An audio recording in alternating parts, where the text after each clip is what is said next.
குரு வாழ்க. குருவே எல்லாம் வல்ல இறையாற்றலாகிய அருட்பேராற்றலையும் அதன் அனைத்து தன்மாற்ற நிலைகளையும் பஞ்ச பூதங்களையும் நவகோள்களையும் பிரபஞ்ச அன்னையையும் அனைத்து உயிர்களையும்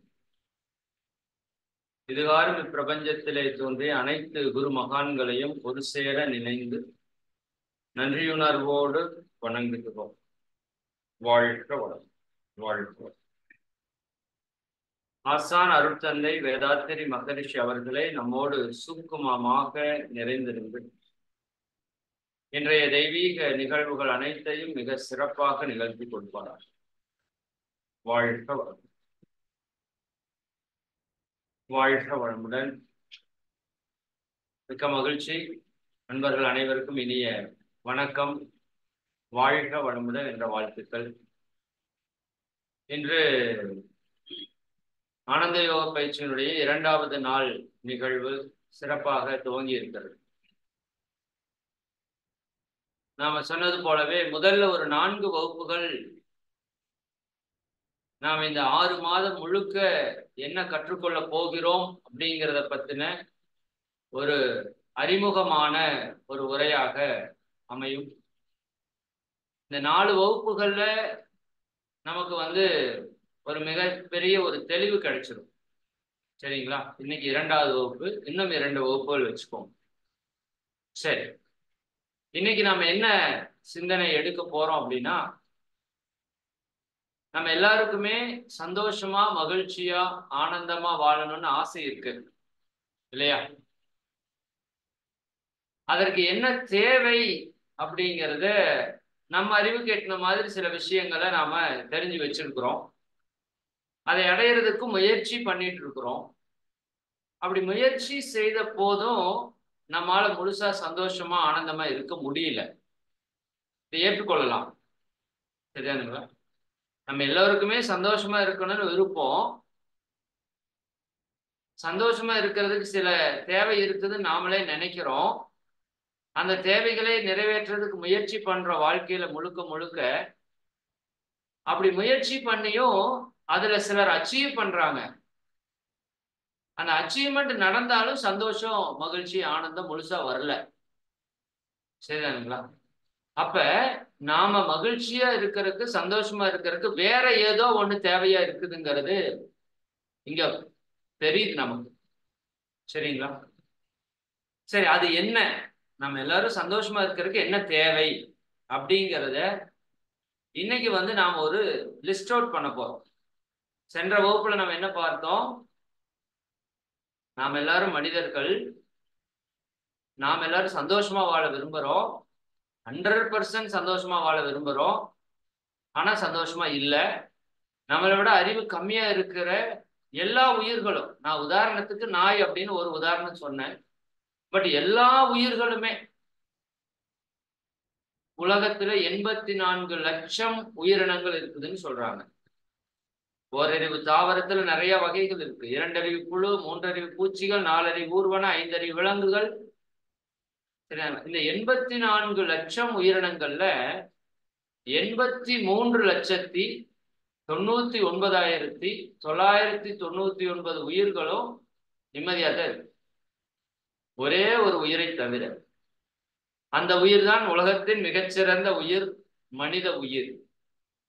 சரிதானுங்களா? அப்ப உலகத்தின் மிகச்சிறந்த உயிரினம் ரொம்ப கஷ்டப்படுது இன்னைக்கு. மற்ற உயிர்கள் அளவுக்கு இதனால சந்தோஷமா இருக்க முடியல. அப்ப என்ன காரணம் அப்படின்னு மகான்கள் ஆராய்ச்சி பண்ணி அவங்க கண்டறிந்த விடைகளை தான் நாம இன்னைக்கு சிந்திக்க போறோம். சரிங்களா? இந்த செஷன் ரொம்ப ரொம்ப இம்பார்ட்டன்ட். நல்லா நீங்க கவனமா கேளுங்க. நான் சென்ற வகுப்புல ஒரு நோட்டு பேனா எடுத்துட்டு வாங்கன்னு சொல்லியிருப்பேன். எடுத்துட்டு வந்திருப்பீங்கன்னு நினைக்கிறேன். இல்லைனாலும் பக்கத்தால் ஏதாவது ஒரு நோட்டு பேனா எடுத்துக்கோங்க. இப்ப சொல்ற விஷயங்களை அப்படியே நோட் பண்ணிட்டே வாங்க. சரிதானுங்களா? நான் இந்த 4 வகுப்பு முடிஞ்சதுக்கு அப்புறம் 5வது வகுப்புல கொஸ்டின் ஆன்சர் செஷன் ஒன்று வைப்போம். உங்களுக்கு ஏதாவது டவுட்டா இருந்தா கூட நீங்க அப்ப அதுல கேட்டுக்கலாம். சரிங்களா? ரைட். இப்போ உங்க எல்லார்கிட்டையும் நான் ஒரு கேள்வியை முன்னாடி வைக்கிறேன். நாம சந்தோஷமா வாழ்றதுக்கு என்ன தேவை? இதுதான் என்னுடைய கேள்வி. நமக்கு இறைவன் கொடுத்திருக்கிறது அறிவு. ஆறாவது அறிவோட வேலை சிந்திக்கிறது தான். ஆனா பொதுவா நாம சிந்திக்கிறது இல்லை. சரிதானுங்களா? இதை நீங்க ஏற்றுக்கொள்வீங்களான்னு தெரியல. பட் நான் ஒரு எக்ஸ்பெரிமெண்ட் உங்களுக்கு செஞ்சு காமிச்சேன்னா உங்களுக்கு அந்த நாம சிந்திக்கிறோமா சிந்திக்கிறது இல்லையா அப்படிங்கிறது உங்களுக்கு புரியும். சரிதானுங்களா? ஏன்னா சும்மா வாயில பேசிட்டு இருக்கிறத விட ஒரு செயல் மூலமா நம்ம எவ்வளவு சிந்திக்கிறோம் அப்படின்னு தெரிஞ்சுக்கலாம். சரிங்களா? சரி, இப்ப நான் சொல்றத நீங்க எல்லாருமே செய்யணும். எல்லாரும் ரெடியா? இது ரொம்ப புதுசா இருக்கு. சரி, இது அப்படிதான் இருக்கும். சரிங்களா? நான் சொல்றத நீங்க எல்லாருமே செய்யணும். எல்லாரும் ரெடியா? சரி, நேரா உட்காந்துக்குங்க. Chit straight. நேரா உட்காந்துட்டீங்களா? வீடியோ, போன், லேப்டாப் முன்னாடி நேரா உட்காந்துக்கிட்டீங்க. சரிதானுங்களா? உங்களோட வலது கையை நீட்டுங்க. வலது கையை தூக்குங்க. சரிதானா? வலது கை தமிழ்ல சொல்லணுமா? Right hand. சரிதானா? தமிழ் இப்படி மாறிடுச்சு. ஓகே, வலது கையை தூக்கிட்டீங்க. வலது கையோட ஆள்காட்டி விரலை நீட்டுங்க. ஆள்காட்டி விரல், இண்டெக்ஸ் ஃபிங்கர். சரிங்களா? நீட்டிட்டீங்களா? சரி, இப்ப நான் சொல்றத நீங்க செய்யணும். கிளியரா? என்ன பண்ணணும்? நான் சொல்றத நீங்க செய்யணும். சரிங்களா? எல்லாரும் செய்யலாமா? ரெடியா? ஓகே, எல்லாரும் தாடையில கை வச்சுக்கணும். சரி, கை அங்கேயே இருக்கணும். கை அங்கேயே இருக்கணும் கொஞ்ச நேரத்துக்கு. சரிதானுங்களா? சரி, இப்போ நான் ஒரு விஷயம் சொன்னேன். நாம எல்லாருமே அதை செஞ்சிருக்கிறோம். சரிதானுங்களா? இப்போ எல்லாருமே இந்த இடத்துல கை வச்சிருக்கீங்க இல்லையா? அந்த கை எடுக்க வேண்டாம். ஒரே நிமிஷம் அப்படியே இருக்கட்டும். அப்படியே இருக்கட்டும். சரிங்களா? சரி, இப்போ நான் ஒரு விஷயம் செய்ய சொன்னேன் இல்லையா? என்ன செய்ய சொன்னேன்? எல்லாரும் தாடையில கை வச்சுக்கங்கன்னு சொன்னேன். கவனமா கேளுங்க இந்த வார்த்தைய. எல்லோரும் தாடையில கை வச்சுக்கங்கன்னு சொன்னேன். கரெக்டா? எங்க ஊர்ல தாடை இதுதான். இதுக்கு பேரு கன்னம். சரிதானுங்களா? நிறைய பேருக்கு இப்பதான் அந்த புரிதலே வந்திருக்கும். தப்பு கிடையாது. சரிதானா? இதுக்கு பேரு தாடை, இதுக்கு பேரு கன்னம். நான் என்ன சொன்னேன்? நான் சொல்றத செய்யுங்கன்னு சொன்னேன். நான் செய்யறது பார்த்து செய்யுங்கன்னு சொல்லல. கவனமா இருங்க. முன்னாடியே நான் 2-3 தடவை சொன்னேன். நான் என்ன சொல்றேனோ அதை செய்யுங்கன்னு சொன்னேன். நான் என்ன செய்யறனோ அதை பார்த்து செய்யுங்கன்னு சொல்லல. ஆனா எல்லாரும் என்ன பண்ணிட்டோம்? நான் என்ன சொன்னேன் அப்படிங்கிறத விட்டுட்டு நான் என்ன செஞ்சேனோ அதை செஞ்சிட்டோம். சரிதானுங்களா? அப்ப இந்த இடத்துல என்ன ஒரு சிறு பிழை நடந்திருக்கு அப்படின்னா, இதுக்காக நீங்க வருத்தப்பட வேண்டாம். ஐயோ நம்ம தப்பா பண்ணிட்டோமே. சரிதானா? அப்படியெல்லாம் நீங்க வருத்தப்பட வேண்டாம். நீங்க உலகத்தில் இருக்கிற 800 கோடி பேரை வச்சு உட்கார வச்சு இந்த விஷயத்த சொன்னீங்கன்னா, சரியாங்களா, இப்படித்தான் கை வச்சுட்டு இருப்பாங்க. சரியா? என்ன காரணம் அப்படின்னா, நான் முதல்லயே சொன்னேன், நமக்கு சிந்திக்கிற அறிவு இருக்கு. அதை நம்ம பயன்படுத்துறது இல்லை. நான் என்ன சொன்னேன்? நான் சொல்றத செய்யுங்கன்னு சொன்னேன். அப்ப நீங்க ஒரு செகண்ட் யோசிச்சிருக்கணும்ல. எல்லாரும் தாடையில கை வச்சுக்கங்கன்னு சொன்ன உடனே ஒரு செகண்ட் யோசிச்சிருக்கணும். தம்பி என்ன சொன்னா அப்படி? தாடையில கை வைன்னு சொன்னா அப்படி. அப்ப எது தாடை? இதுதான் தாடை. அப்ப தாடையில கை வைக்கீங்க இப்படி வச்சிருக்கணும். ஆனா நம்ம இப்படி வைக்கிறது இல்லை. புரியுதா இல்லைங்களா? அப்போ நாம யாரும் ப்ராப்பரா சிந்திக்கிறது இல்லைங்கிறது முதல் ஒத்துக்கணும். குழந்தைய பாத்தீங்கன்னா பயங்கரமா திங்க் பண்ணும். நிறைய சிந்திக்கும். அது ஏன் அப்படி இருக்கு, இது ஏன் எப்படி இருக்கு, ஏரோப்ளேன் ஏன் பறக்குது, மரம் ஏன் பச்சை கலர்ல இருக்குது, ஃபேன் எப்படி சுத்துது, நிறைய சிந்திக்கும். ஆனா நாம என்ன பண்ணிட்டோம்? சின்ன வயசுல இருந்து பேசாத, சரி, வாய் மூடிட்டு நொய் நொய் நொய் நொய்ன்னு சொல்லாத, இப்படி சொல்லி சொல்லி சொல்லி சொல்லி நாமளே சிந்திக்கிற ஆற்றல் அப்படியே நிறுத்திட்டோம். இப்ப நம்ம எதுக்குமே சிந்திக்கிறது இல்லை. சிந்தனை செய்தால் தீர்வு வந்துடும். நான் போன வகுப்புலயே சொன்னேன். சரிங்களா? சிந்திக்க தெரிந்தவனுக்கு சிக்கலை சந்திக்க தெரியும்னு சொல்லுவாங்க. எந்த சிக்கல் வந்தாலும் சரி, எல்லா பூட்டுக்கும் சாவியோட தான் பூட்டு செஞ்சிருக்காங்க. பூட்டு கம்பெனியில சாவியோட தானே செய்வாங்க. சரி, சாவி இல்லாம யாரும் பூட்டு செய்யறது இல்லை. பட் அந்த பூட்டுக்கு எந்த சாவின்னு நீங்க கண்டுபிடிச்சு திறந்தா தான் திறக்கும். அந்த மாதிரி மனித வாழ்க்கையில் இருக்கிற எல்லா பிரச்சனைக்கும் தீர்வு இருக்கு. பட் அந்த தீர்வு என்னன்னு நீங்க சிந்திச்சு எடுத்து அதை யூஸ் பண்ணீங்கன்னா சக்சஸ். அவ்வளவுதான். ரொம்ப சிம்பிள்ங்க. ரொம்ப கஷ்டமெல்லாம் ஒண்ணுமே இல்லை மனித வாழ்க்கை. ரொம்ப ஜாலியா ஹாப்பியா நல்லா என்ஜாய் பண்ணி வாழ்றதுக்கான ஒரு வாழ்க்கையை தான் நம்ம இறைவன் கொடுத்துருக்கிறான். சரிதாங்களா? ஆனா நம்ம சிந்திக்கணும் அப்படிங்கறத மட்டும் நீங்க மனதில் வைத்துக் கொள்ளுங்க. சரி, உதாரணத்துக்கு இந்த இடத்துல இன்னொரு விஷயத்த நான் உங்களுக்கு சொல்றேன். இந்த சிந்திச்சா எப்படி நல்லது நடக்கும், சிந்திக்கலைன்னா எப்படி கெட்டது நடக்கும்னு சொல்றேன். உதாரணத்துக்கு நம்ம வீட்டுல மதியானம் சாப்பாடுக்கு உட்கார்றோம். சாம்பார், ரசம், காய் எல்லாமே எடுத்து கொண்டாந்து அம்மாவோ மனைவியோ வைக்கிறாங்க. எடுத்து சாப்பிட்றோம். சாம்பார் ஊத்தினோடனே எடுத்து சாப்பிட்றோம். சாம்பார்ல உப்பே இல்லை. இப்ப உடனே நமக்கு ஒரு கோபம் வரும். என்ன, சாம்பார் உப்பே இல்லையா? உப்பு கூட போட தெரியாது அவனுக்கெல்லாம். சரிதானா? ஒரு ஒரு கொஞ்சம் வாயில வச்சு சாப்பிட்டு பார்க்க மாட்டீங்களா? இதெல்லாம் மனுஷன் சாப்பிடுவானா? இப்படி ஆரம்பிக்கிற சண்டை எங்க வரைக்கும் வேணாலும் போகும். சரி, அவங்க அம்மா அப்பா வெளுத்து டைவர்ஸ் வரைக்கும் கூட போல வாய்ப்பு இருக்கு. சரிதானுங்களா? நடக்குமா இல்லையா? இப்படித்தானே வீட்டுல நடக்குது. சரிங்களா? அப்போ நாம் இந்த இடத்துல உப்பு, சாம்பார்ல உப்பு இல்லை, ஓகே, கரெக்ட் தான். ஒரு செகண்ட் யாராவது ஏன் உப்பு இல்லைன்னு யோசிச்சிருக்குமா? யோசிச்சுப்பாரு.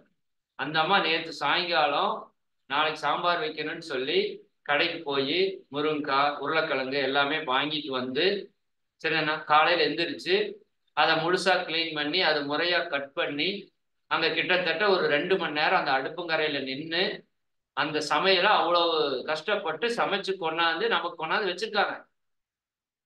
மற்ற எல்லாத்துலயும் எல்லாம் சரியா இருக்கு. இந்த சாம்பார்ல உப்பு கொஞ்சம் கம்மி இருக்கு. வேணும்னே யாராவது உப்பு கம்மியா போடுவாங்களா?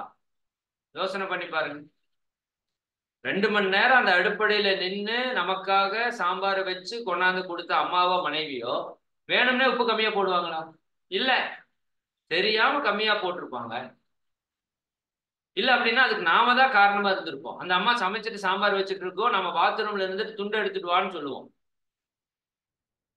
சரி, என்னோட பேக் எங்க போச்சுன்னு சொல்லுவோம். சத்தம் போட்டு இருப்போம். இல்ல டீ எனக்கு கொண்டு வாம்போம். பல வேலை செய்யறப்ப ஏதாவது மிஸ் ஆகி அது போடாம விடுறதுதான். புரியுதா இல்லைங்களா? அப்ப இந்த புரிதல் நமக்கு வந்துருச்சுன்னா நிச்சயமா குடும்பத்துல சண்டை வராது. யோசிச்சு பாருங்க. நான் சொல்றதை நீங்க அப்படியே எடுத்துக்கணும்னு அவசியம் இல்லை.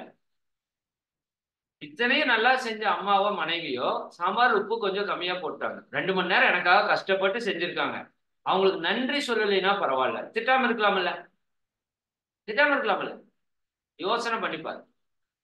இது பெண்களுக்கு மட்டும் நம்ம ஆண்கள் இப்படி சண்டை போடுறாங்கன்னு சொல்ல, பெண்களும் அப்படிதான். ஏதாவது வீட்டுல காலையில போறப்ப வெளியே போறப்ப ஏதாவது வாங்கிட்டு வாங்கன்னு சொல்லியிருப்பீங்க. அவர் வெறுங்கை ஆட்டிட்டு வருவார். பார்த்த உடனே டென்ஷன் ஆயிருவீங்க, சண்டை போறக்க ஆரம்பிச்சிருங்க. காலையில சொல்லிவிட்டனே வாங்கிட்டு வரலையா, என்னமா சொன்னேன், இப்படி வேற கேட்பாரு அவரு. ஏன்னா எங்களுக்கு முதல்ல ஞாபக சக்தி அதிகம். சரிதானுங்களா? என்னமா வாங்கிட்டு வர சொன்னேன் அப்படின்னு இன்னும் கோவம் வந்து. சரிதா? எப்போ பாரு இதேதான். ஏதாவது ஒண்ணு சொல்லிவிடு, வாங்கிட்டே வர்றது கிடையாது. எப்படி நான் வீட்டுல சமைக்கிறது அப்படி அந்த அம்மா ஆரம்பிச்சிருவாங்க. இதோட நிறுத்தினா பரவாயில்ல. அது எப்படி உங்க அக்கா அம்மாவெல்லாம் சொன்னா கரெக்டா வாங்கிட்டு வர்றீங்க, நான் மட்டும் சொன்னா மிஸ் பண்றீங்க? அப்படி ஆரம்பிச்சா அந்த சண்டை எப்படி வேணா போகும். சரி, ஒரு செகண்ட் நம்ம யோசிக்கலாம்ல. காலையில வீட்டை விட்டு வெளியே போற மனுஷன் எத்தனை வேலை, எத்தனை பேரு, எத்தனை திட்டு, எத்தனை வாங்கிட்டு வர்றாருன்னு தெரியல. நம்ம குடும்பத்துக்காக உழைக்கிறதுக்கு போறாரு. அது வெயிலா, மழையா, இரவா, பகலா அதெல்லாம் தெரியாது, உழைக்கிறதுக்கு போறாரு. போயிட்டு பல பிரச்சனையை சந்திச்சுட்டு வீட்டுக்கு வர்றாரு. என்ன ஞாபகத்துல வர்றாருன்னு தெரியல. புரியுதா? நம்ம குடும்பத்துக்காக கஷ்டப்பட்டுட்டு வர்ற ஒரு மனுஷன். அவர் நினைச்சு சாப்பிட்டா 30 நாள் வேலை செய்ய வேண்டாம், 3 நாள் வேலை செஞ்சா அவர் உட்கார்ந்து சாப்பிட்டு போயிடலாம். மிச்சம் 27 நாள் எனக்கும் என் குழந்தைகளுக்காக உழைக்கிற ஒரு மனுஷன். சரியானா? வர்றப்ப ஒண்ணு வாங்கிட்டு வரல. அப்ப அந்த மனைவி என்ன நினைக்கணும்? சரிதானே? ஒரு செகண்ட் யோசிக்கணும், ஏன் அவர் வாங்கிட்டு வரல, ஏதோ ஒரு பிரச்சனையா இருக்கும், ஏதோ ஒரு மறதியில வந்திருப்பாரு. சரி, அப்ப என்ன பண்ணலாம்? ஒண்ணும் பண்ண வேண்டாம், வாங்க உட்காருங்க. அது கேட்கவே கூடாது. நல்ல மனைவியா இருந்தா அந்த குடும்பத்துல சண்டையே வராது. அப்ப நான் சொல்ற விஷயம் என்னன்னா, சிந்திச்சோம்னா வாழ்க்கையில துன்பம் வராதுங்க. இப்ப சிந்திக்கலாமா? நம்ம எல்லாருமே என்ன சிந்திக்கலாம்? நாம சந்தோஷமா இருக்கிறதுக்கு என்ன வேணும்னு சிந்திக்க போறேன் இன்னைக்கு. நான் ஒரு 10 விஷயம் உங்களுக்கு வந்து லிஸ்ட் அவுட் பண்ண போறேன். சரிங்களா? இந்த 10ம் உங்ககிட்ட இருக்கான்னு நீங்க செக் பண்ணுங்க. இந்த 10ம் உங்ககிட்ட இருந்தா கடவுளே வந்தாலும் உங்களோட சந்தோஷத்தை கெடுக்க முடியாது. இந்த 10ம் உங்ககிட்ட இல்லைன்னா கடவுளே வந்தாலும் உங்களுக்கு சந்தோஷத்தை கொடுக்க முடியாது. சரிதானுங்களா? இது நான் டைரக்ட் கிளாஸா இருந்தா உங்ககிட்ட வந்து என்ன பண்ணுவேன், அப்படியே கேள்வி பதிலா வந்து கேட்டு கொண்டு போவேன். நீங்க வேணா என்ன பண்ணுங்க, டைப் பண்ணுங்க. சரிதானுங்களா? சேட் பாக்ஸ்லயோ ஜூம்ல அல்லது யூடியூப்ல இன்பாக்ஸ்லயோ டைப்பிங் மெசேஜஸ் இருக்கிற இடத்துல நீங்க டைப் பண்ணுங்க. நாம சந்தோஷமா இருக்கிறதுக்கு என்ன தேவை அப்படிங்கறத நீங்க இப்போ டைப் பண்ணலாம். சரிங்களா? உங்களுக்கு என்ன தோணுதோ சொல்லுங்க. சார் இது சரியா இருக்குமா தவறா இருக்குமா அதெல்லாம் ஒண்ணும் கிடையாது. சரி, நீங்க சந்தோஷமா இருக்கிறதுக்கு என்ன தேவை? ஆளுக்கு 1 கோடி பணம் தேவை அப்படின்னு கேட்கக்கூடாது. சரி, அதையும் வச்சுக்கோங்க. பொருள் கண்டிப்பா வேணும். நம்ம சந்தோஷமா இருக்கிறதுக்கு பொருள் கண்டிப்பா வேணும். பொருள் இல்லாருக்கு இவ்வுலகம் இல்லை. பொருள் தேவை, எழுதிக்கோங்க. வேற என்ன வரலாம் தேவை அப்படிங்கறத உங்களுக்கு தெரிஞ்சத நீங்க நோட்ல கூட எழுதிட்டு வாங்க, இல்லாட்டி டைப் பண்ணுங்க. சரிதானா? உங்களை சிந்திக்கிறதுக்கான ஒரு தூண்டுதல் இப்ப நிகழுது, அவ்வளவுதான். குறிப்பா இப்படி யோசிச்சீங்கன்னா கரெக்டா தெரியும். எதெல்லாம் உங்களை கஷ்டப்படுத்துது அப்படின்னு யோசிச்சீங்கன்னா நீங்க சந்தோஷமா இருக்கிறதுக்கு என்ன தேவை அப்படின்னு நீங்க கண்டுபிடிச்சிடலாம்.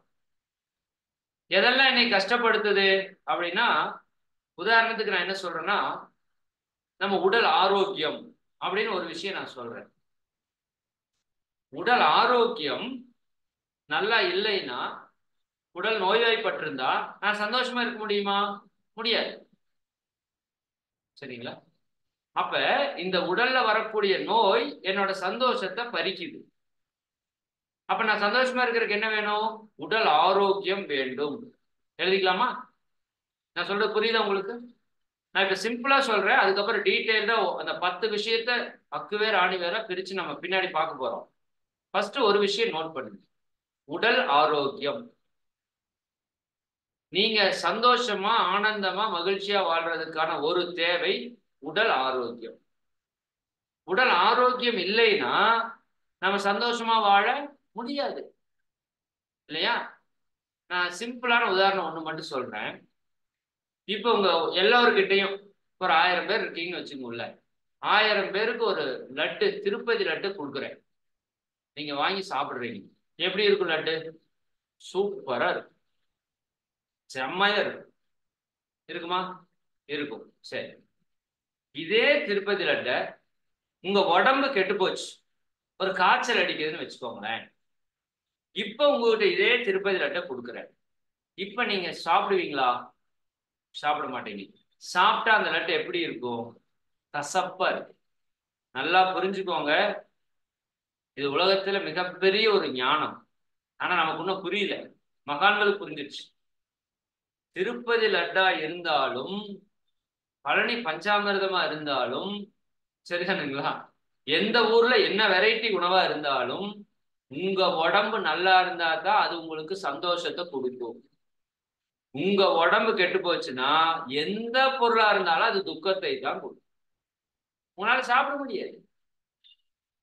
உடம்பு நல்லா இருந்தா தான் சரிதானுங்களா நீங்க டிவியை பார்த்து சந்தோஷமா இருக்க முடியும். உடம்பு கெட்டு போச்சுன்னா டிவி பார்த்துட்டு நீங்க சந்தோஷமா இருக்க முடியாது, எரிச்சலா இருக்கும். உடம்பு நல்லா இருந்தா தான் நீங்க ஒரு பாட்டு கேட்டு சந்தோஷமா இருக்க முடியும். சினிமா தியேட்டருக்கு போய் ஒரு படம் பார்க்க முடியும். உடம்பு கெட்டு கிடக்கு, நீங்க பாட்டு கேட்டு சந்தோஷமா இருக்க முடியாது. சினிமாவுக்கு போய் ஒரு படம் பார்க்க முடியாது. சரி, உடம்பு கெட்டு போச்சு, தலைவலியா இருக்குது, வீட்டுல கண்டிப்பா சண்டை வரும். குடும்பத்துல உறவுகள்ல நிம்மதியா இருக்க முடியாது. அதெல்லாம் விடுங்க. உடம்பு கெட்டு போச்சுன்னா சம்பாதிக்க முடியாது, பொருளீட்ட முடியாது, வேலைக்கு போக முடியாது, பொருளீட்ட முடியாது, ஈட்டின பொருளை அனுபவிக்க முடியாது, மற்றவங்களுக்கு ஈகையா கொடுக்க முடியாது. யோசித்து பாருங்க. அதனாலதான் ஔவையார் சொன்னாங்க, நோயற்ற வாழ்வே குறைவற்ற செல்வம். நம்ம ஹாஸ்பிட்டல்ல போய் படுத்திருக்கிறப்பதான் அந்த புத்தி வருது, மறுபடியும் வந்ததுக்கு அப்புறம் அந்த புத்தி போயிருது. கொரோனா வந்தப்ப எல்லாருக்குமே உடல் ஆரோக்கியத்தோட இம்பார்ட்டன்ஸ் தெரிஞ்சது. அதுக்கப்புறம் கொரோனா போச்சு, உடல் ஆரோக்கியத்தை விட்டுட்டோம். நல்லா புரிஞ்சுக்கோங்க. நீங்க சந்தோஷமா வாழணும்னா முதல் தகுதி, இது நான் சொல்லல, வேதாத்திரி மகர்ஷி உள்ளிட்ட எல்லா மகான்களும் சொல்றாங்க, முதல் தகுதி உடல் ஆரோக்கியம். சுவர் இல்லாமல் சித்திரம் வரைய முடியாது. உடல் நலம் இல்லாமல் நீங்கள் மகிழ்ச்சியாக வாழ முடியாது. நான் சொல்ற சரியான்னு பாருங்க. அதாவது உங்க வீட்டுல காலையில சாப்பிட்றதுக்கு உணவு பெருசா இல்லை, வெறும் கூழ் இருக்குது, கம்ப நேத்து குத்தி வச்ச கூழ் இருக்குது, இல்லாட்டி வெறும் கஞ்சி இருக்குது. உங்க உடல் ஆரோக்கியமா இருந்தா எடுத்து குடிச்சிட்டு போயிட்டே இருக்கலாம், கூழ் அமிர்தமாக இருக்கும். இதே உடல் ஆரோக்கியம் கெட்டு போச்சுன்னா பிரியாணியே கொடுத்தாலும் உங்களால சந்தோஷமா அனுபவிக்க முடியாது. அப்ப நம்ம இதுல இருந்து புரிந்து கொள்ள வேண்டியது என்னன்னா, நான் மகிழ்ச்சியாக வாழணும், நான் ஆனந்தமாக இருக்கணும், சந்தோஷமா இருக்கணும், துன்பம் இல்லாம வாழணும்னா அதற்கான முதல் தகுதி மகரிஷி சொல்றாங்க, உடல் நலம் இருக்க வேண்டும், உடல் ஆரோக்கியம் இருக்க வேண்டும். இன்னைக்கு நம்மகிட்ட இல்லாத பெரிய ஒரு பிரச்சனை உடல் ஆரோக்கியம் தான். சரி, அது ஏன் இல்லை, எப்படி அதை வர வைக்கிறது, உங்க நோய்களை எல்லாம் எப்படி விளக்குறது, நோய் வர்றதுக்கெல்லாம் என்னென்ன காரணங்கிறதெல்லாம் பின்னாடி பார்ப்போம். இப்போதைக்கு புரிஞ்சுக்கோங்க, நீங்க சந்தோஷமா இருக்குன்னா முதல் உடல் ஆரோக்கியம் வேணுங்க. உடல் ஆரோக்கியம் இல்லை, உலகமே உங்களுக்கு கீழே காலடியில் கிடந்தாலும் நீங்க சந்தோஷமா இருக்க முடியாது. அன்பான மனைவி, உடல் ஆரோக்கியம் இல்லை, சந்தோஷம் இல்லை. அழகான குழந்தைகள், உடல் ஆரோக்கியம் இல்லை, சந்தோஷம் இல்லை. சொத்து பத்து கோடி கோடியே கிடக்குது, உடல் ஆரோக்கியம் இல்லை. சுகர் வந்துருச்சு, இனிப்பை திங்க முடியாது, சரிங்களா? உப்பு சரியா சேர்த்த முடியாது, நீங்க விரும்பின பொருளை சாப்பிட முடியாது. அப்புறம் என்ன வாழ்க்கை இது? சரிங்களா? அப்போ உடல் ஆரோக்கியம் மிக மிக முக்கியமானது. நம்ம சந்தோஷமா இருக்கிறது. ஒன்னு எழுதிட்டீங்க, ரெண்டாவது எழுதிக்கோங்க. நீங்களே நிறைய போட்டிருப்பீங்கன்னு நினைக்கிறேன். சரி, நான் சேட்ல ஒவ்வொன்றா பார்க்கல. சுபாமா போட்டிருக்காங்க, மன அமைதி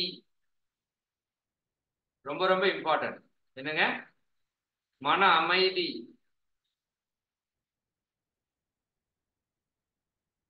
ரொம்ப ரொம்ப இம்பார்ட்டன்ட். அவங்களுக்கு ஒரு கிளாப் கூட பண்ணணும். நீங்க யாரெல்லாம் மன அமைதி, மன நிம்மதி, சரியாங்களா, மன ஒரு திருப்தி இதெல்லாம் இருக்குன்னு போட்டிருக்கீங்களா, நீங்க உண்மையாலுமே நல்லா சிந்திக்கிறீங்கன்னு அர்த்தம். சரிங்களா? நீங்க சந்தோஷமா இருக்குன்னா உங்க மனசு அமைதியா இருக்கணும், இல்லையா? கோபம் வந்துருச்சு,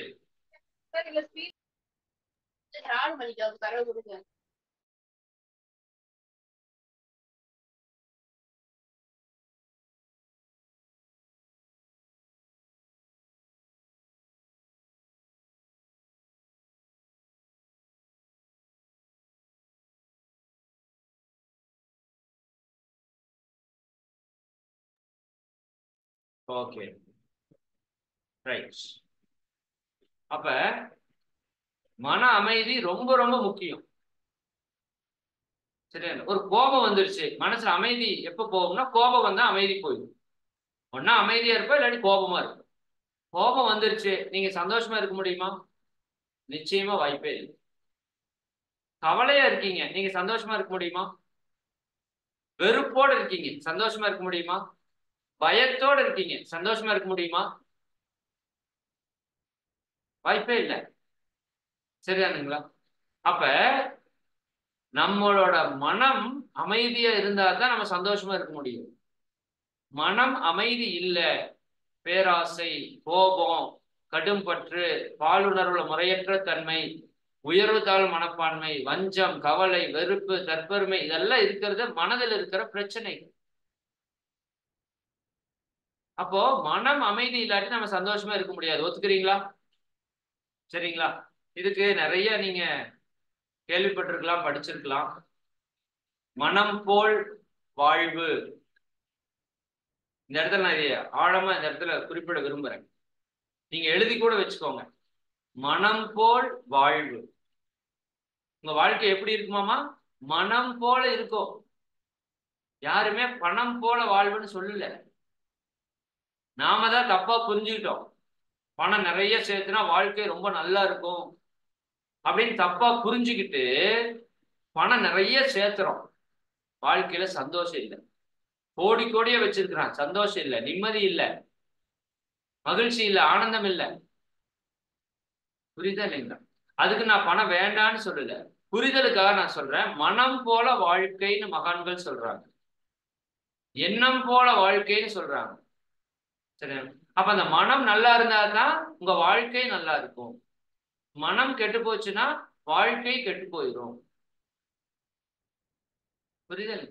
அப்ப அந்த மனம் எப்படி இருக்கணும்? ஆரோக்கியமா இருக்கணும், பொறுமையா இருக்கணும், அமைதியா இருக்கணும், ஏற்றுக்கொள்ளக்கூடிய தன்மையோடு இருக்கணும், விட்டு கொடுக்கக்கூடிய தன்மையோடு இருக்கணும், மன விரிவாக இருக்கணும், மனம் எப்பவுமே மகிழ்ச்சியா இருக்கணும், மனம் எப்பவுமே இதமாக இருக்கணும்.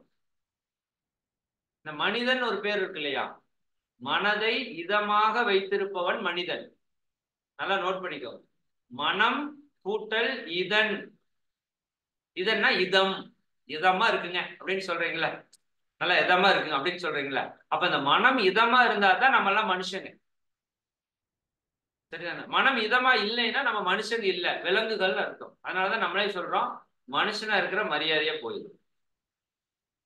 சொல்றோமா இல்லையா? மனுஷனா இருக்கிற மரியாதையா போயிடும். எனக்குள்ள இருக்கிற மிருகத்தை தட்டி எழுப்பிடாத. ஏன்னா எல்லா மிருகம் இருக்கு நம்ம கிட்ட. சரி, அப்ப நல்லா புரிஞ்சுக்கோங்க. நம்ம சந்தோஷமா இருக்கணும்னா நம்ம மனம் அமைதியா நிம்மதியா மகிழ்ச்சியா இருக்கணும். வேற மாற்று கருத்தே கிடையாது. மனதுல கோபம் வந்துருச்சு, நிம்மதி போச்சு, சந்தோஷம் போச்சு, ஒரே டென்ஷன், ஒரே துன்பம், எதிர்காலத்தை பத்தின கவலை வந்துருச்சு. என்ன ஆகுமோ ஏதாகுமோ, என் உடம்புக்கு என்ன ஆகுமோ, என் மனசுக்கு என்ன ஆகுமோ, வீட்டுக்காரர் என்ன ஆவாங்களா, பையன் என்ன ஆவாங்களா, பிள்ளை என்ன ஆவாங்களா, என்ன தொழில் என்னத்துக்கு ஆகுமோ, கவலை. சந்தோஷம் போச்சு. உங்களுக்கு என்ன நோக்கம்? சந்தோஷமா இருக்கணுங்க. கவலை வந்தா சந்தோஷம் போயிடும், பயம் வந்ததுன்னா சந்தோஷம் போயிடும். அப்ப மனம் ஆரோக்கியமா இருந்தா தான் நீங்க சந்தோஷமா வாழ முடியும். எப்படி உடல் ஆரோக்கியமா இருக்கணும், உடல் நோய் இல்லாம இருக்கணுமோ, அப்படி மனதிலும் நோய் இல்லாமல் மனம் ஆரோக்கியமாக இருக்க வேண்டும். நீங்க சந்தோஷமா இருக்கிறது. அதுக்கு என்னென்ன பண்ணலாங்கிறத பின்னாடி வகுப்புகள்ல சொல்றேன். இப்போதைக்கு நீங்க சந்தோஷமா இருக்கிறதுக்கு என்ன தேவைங்கிறத மட்டும் நோட் பண்ணிட்டு வரோம். முதல் உடல் ஆரோக்கியம், ரெண்டாவது மன அமைதி. சரிங்களா? மூணாவது ஒன்று எழுதிக்கிறீங்களா? ஓகே, நிறைய பேர் ஏதோ மெசேஜ் எல்லாம் போட்டிருக்கீங்க. Okay, very good. மூணாவது நான் சொல்றேன், உறவுகளிலே இணக்கம் அப்படின்னு வச்சுக்கோங்க. அது குடும்ப உறவா இருந்தாலும் சரி, நட்பா இருந்தாலும் வச்சுக்கோங்க. உறவுகளிலே இணக்கம் இருக்கணுமா வேண்டாமா? நாம சந்தோஷமா இருக்கிறதுக்கு என்ன வேணும்னு இன்னைக்கு சிந்திச்சுட்டு இருக்கிறோம். சரிதானுங்களா?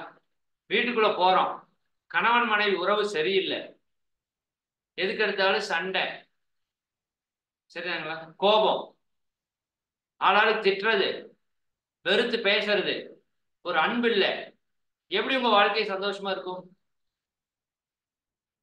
அப்ப நம்ம குடும்பம் அமைதியா இருந்தா தான், உறவுகள்ல நம்ம இணக்கமா இருந்தா தான் நம்ம சந்தோஷமா வாழ முடியும்.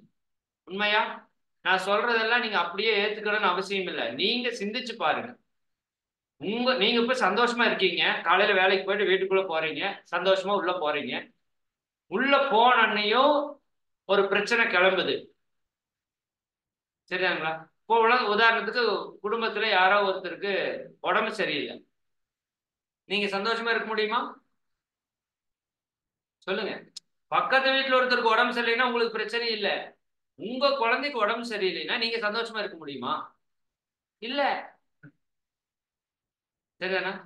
கணவன் மனைவிக்குள்ள கருத்து வேறுபாடு இருக்கு. காலையில சண்டை போட்டு போயிட்டீங்க, சாயங்காலம் உருன்னே வர்றீங்க, நீங்க சந்தோஷமா இருக்க முடியுமா? கிடையாது. அப்ப குடும்பம், எந்த குடும்பம் அமைதியா இருக்கோ அங்கதான் நம்ம சந்தோஷமா வாழ முடியும். நாம சந்தோஷமா இருக்கணும்னா நம்ம குடும்பம் அமைதியா இருக்கணும். குடும்பத்தில் இருக்கிறவங்க உடல் ஆரோக்கியத்தோடு இருக்கணும். இதெல்லாம் கனெக்ஷன் இருக்கு. நமக்கு இதெல்லாம் தெரியல. நம்ம பணம் பணம் பணம் பணம் பணத்தை மட்டுமே நோக்கி ஓடிட்டோம். பணத்தை நோக்கி ஓடுனது கூட பரவாயில்ல. பணத்தை நோக்கி ஓடும் போது உடல் ஆரோக்கியத்தை விட்டுட்டோம், மன அமைதியை விட்டுட்டோம், உறவுகள்ல இணக்கத்தை விட்டுட்டோம். இதெல்லாம் விட்டுட்டு பணத்தை நோக்கி ஓடணுமா? வாழ்க்கையில இன்னைக்கு எல்லாம் துன்பம். நம்ம கேஜி ஹாஸ்பிட்டல் பக்தவாச்சலம் ஐயா தான் சொல்லுவாங்க, டாக்டர், அங்க ஹெட் ஆஃப் த டாக்டர் அவரு. எனக்கு திருப்பூர்காரங்களை ரொம்ப பிடிக்கும் அப்படின்னு சொல்லுவார். எதுக்குப்பா பிடிக்கும் அப்படின்னா, இங்க வந்து நிறைய பனியன் கம்பெனி வச்சு லட்ச லட்சமா கோடி கோடியா சம்பாதிக்கிறாங்க. சரிதானுங்களா? கோடி கோடியா சம்பாரிச்சு பணத்தை கொண்டு வந்து என்ன பண்றாங்க, எனக்கு கொடுக்குறாங்கன்னு சொல்லுவார் அவர் டாக்டர்.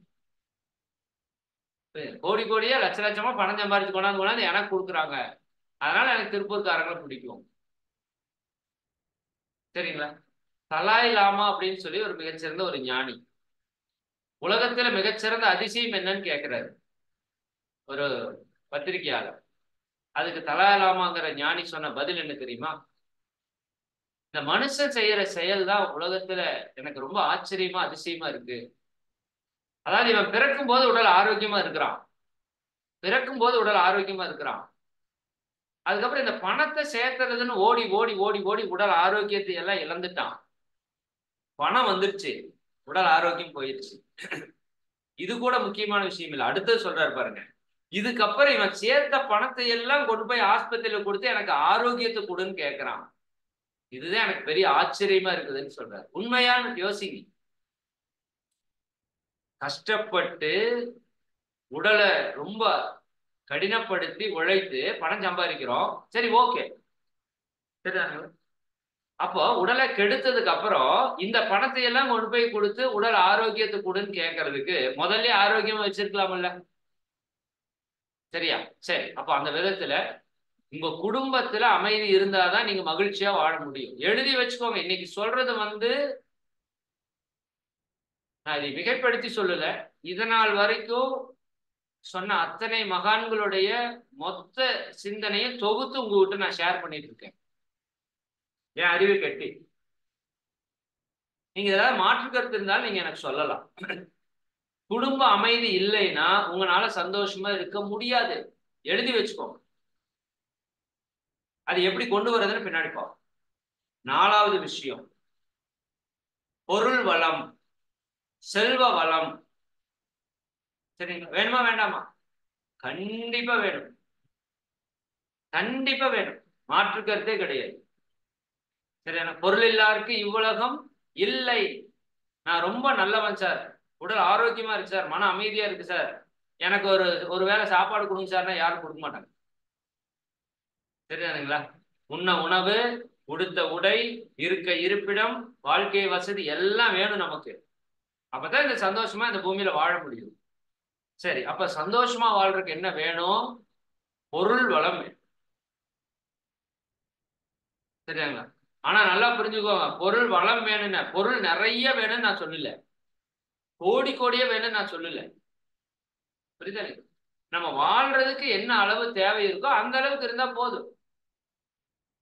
ஒரு படத்துல கூட ஒரு பாட்டு வரும், கையில் கொஞ்சம் காசு இருந்தால் நீதான் அதற்கு எஜமானன், கழுத்து வரைக்கும் காசு இருந்தால் அதுதான் உனக்கு எஜமானன்.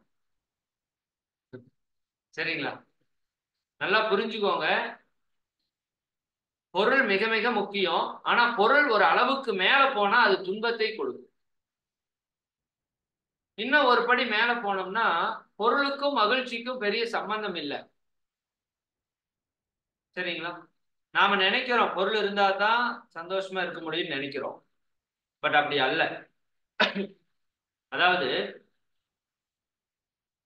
மாதம் 10,000 ரூபாய் சம்பாதிக்கிறவங்களும் சந்தோஷமா இருக்கிறத பாக்குறோம். உண்மையா? உண்மையா?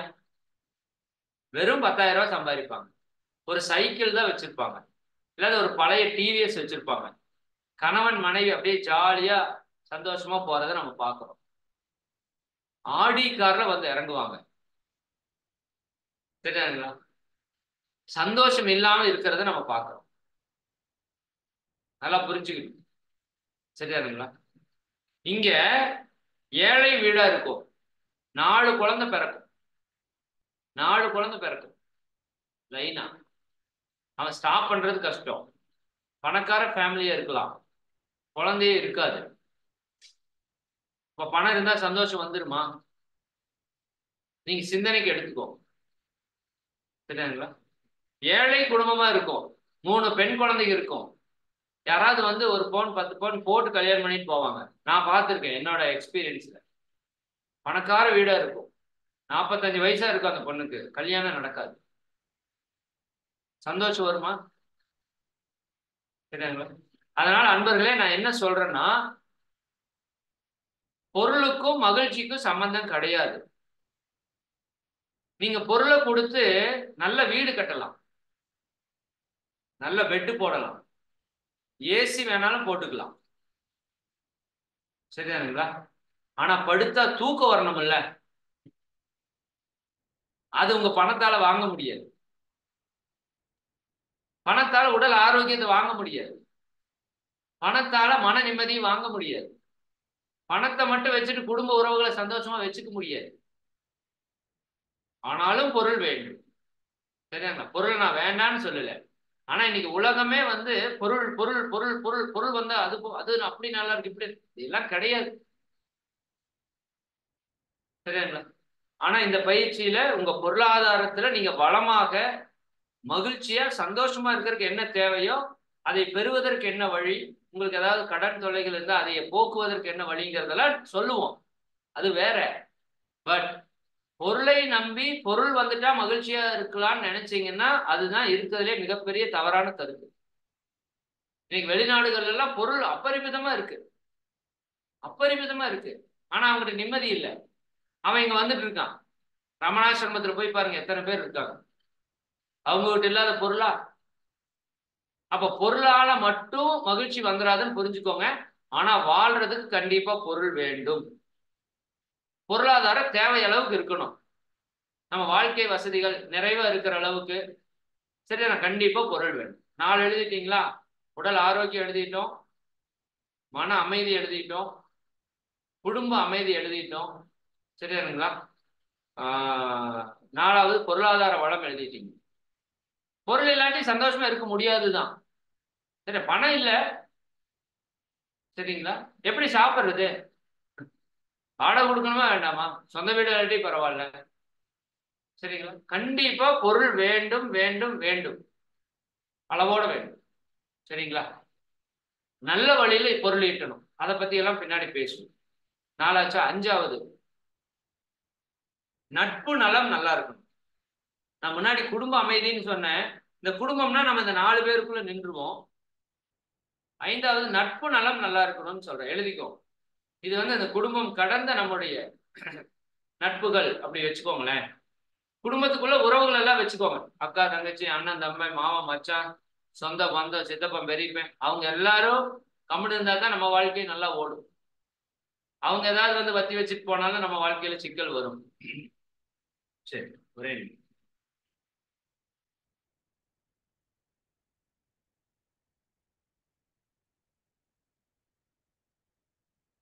சரி, அப்ப உறவுகள் நல்லா இருக்கணும்னு சொல்லிட்டோம். நட்பு நலம், நல்ல நண்பர்கள் இருக்கணும் உங்ககிட்ட. சரி, இப்ப இந்த கோர்ஸ்ல நம்மளை சேர்த்து விட்டாங்க, நல்ல நட்பு தான் இதை செய்யும். சரிங்களா?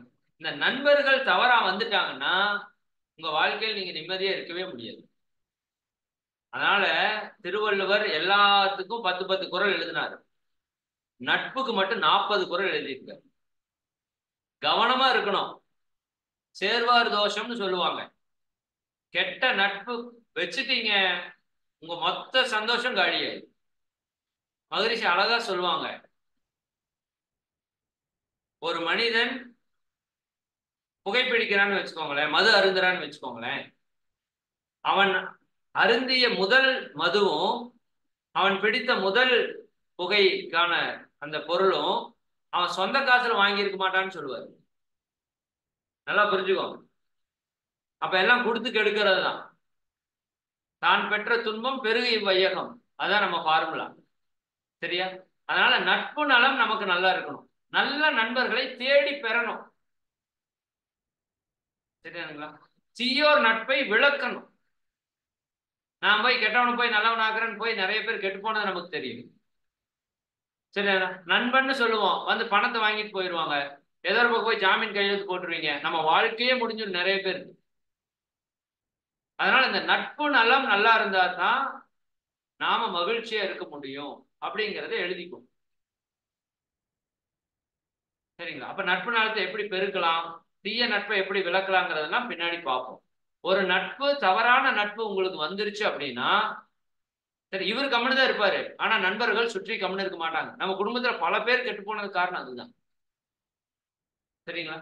அதே நட்பு நல்லதா இருந்ததுன்னா, அவர் நம்மளை வந்து ஒரு யோகா பண்ணுங்க, ஒரு தியானம் பண்ணுங்க, சரியான ஒரு நல்ல விதத்துல நம்மளை வந்து கைடு பண்ணுவாங்க. ஒரு நல்ல ஒரு நட்பு வந்து மிகப்பெரிய விஷயம், மிகப்பெரிய சொத்து, செல்வம்னு மகரிஷி சொல்றாங்க.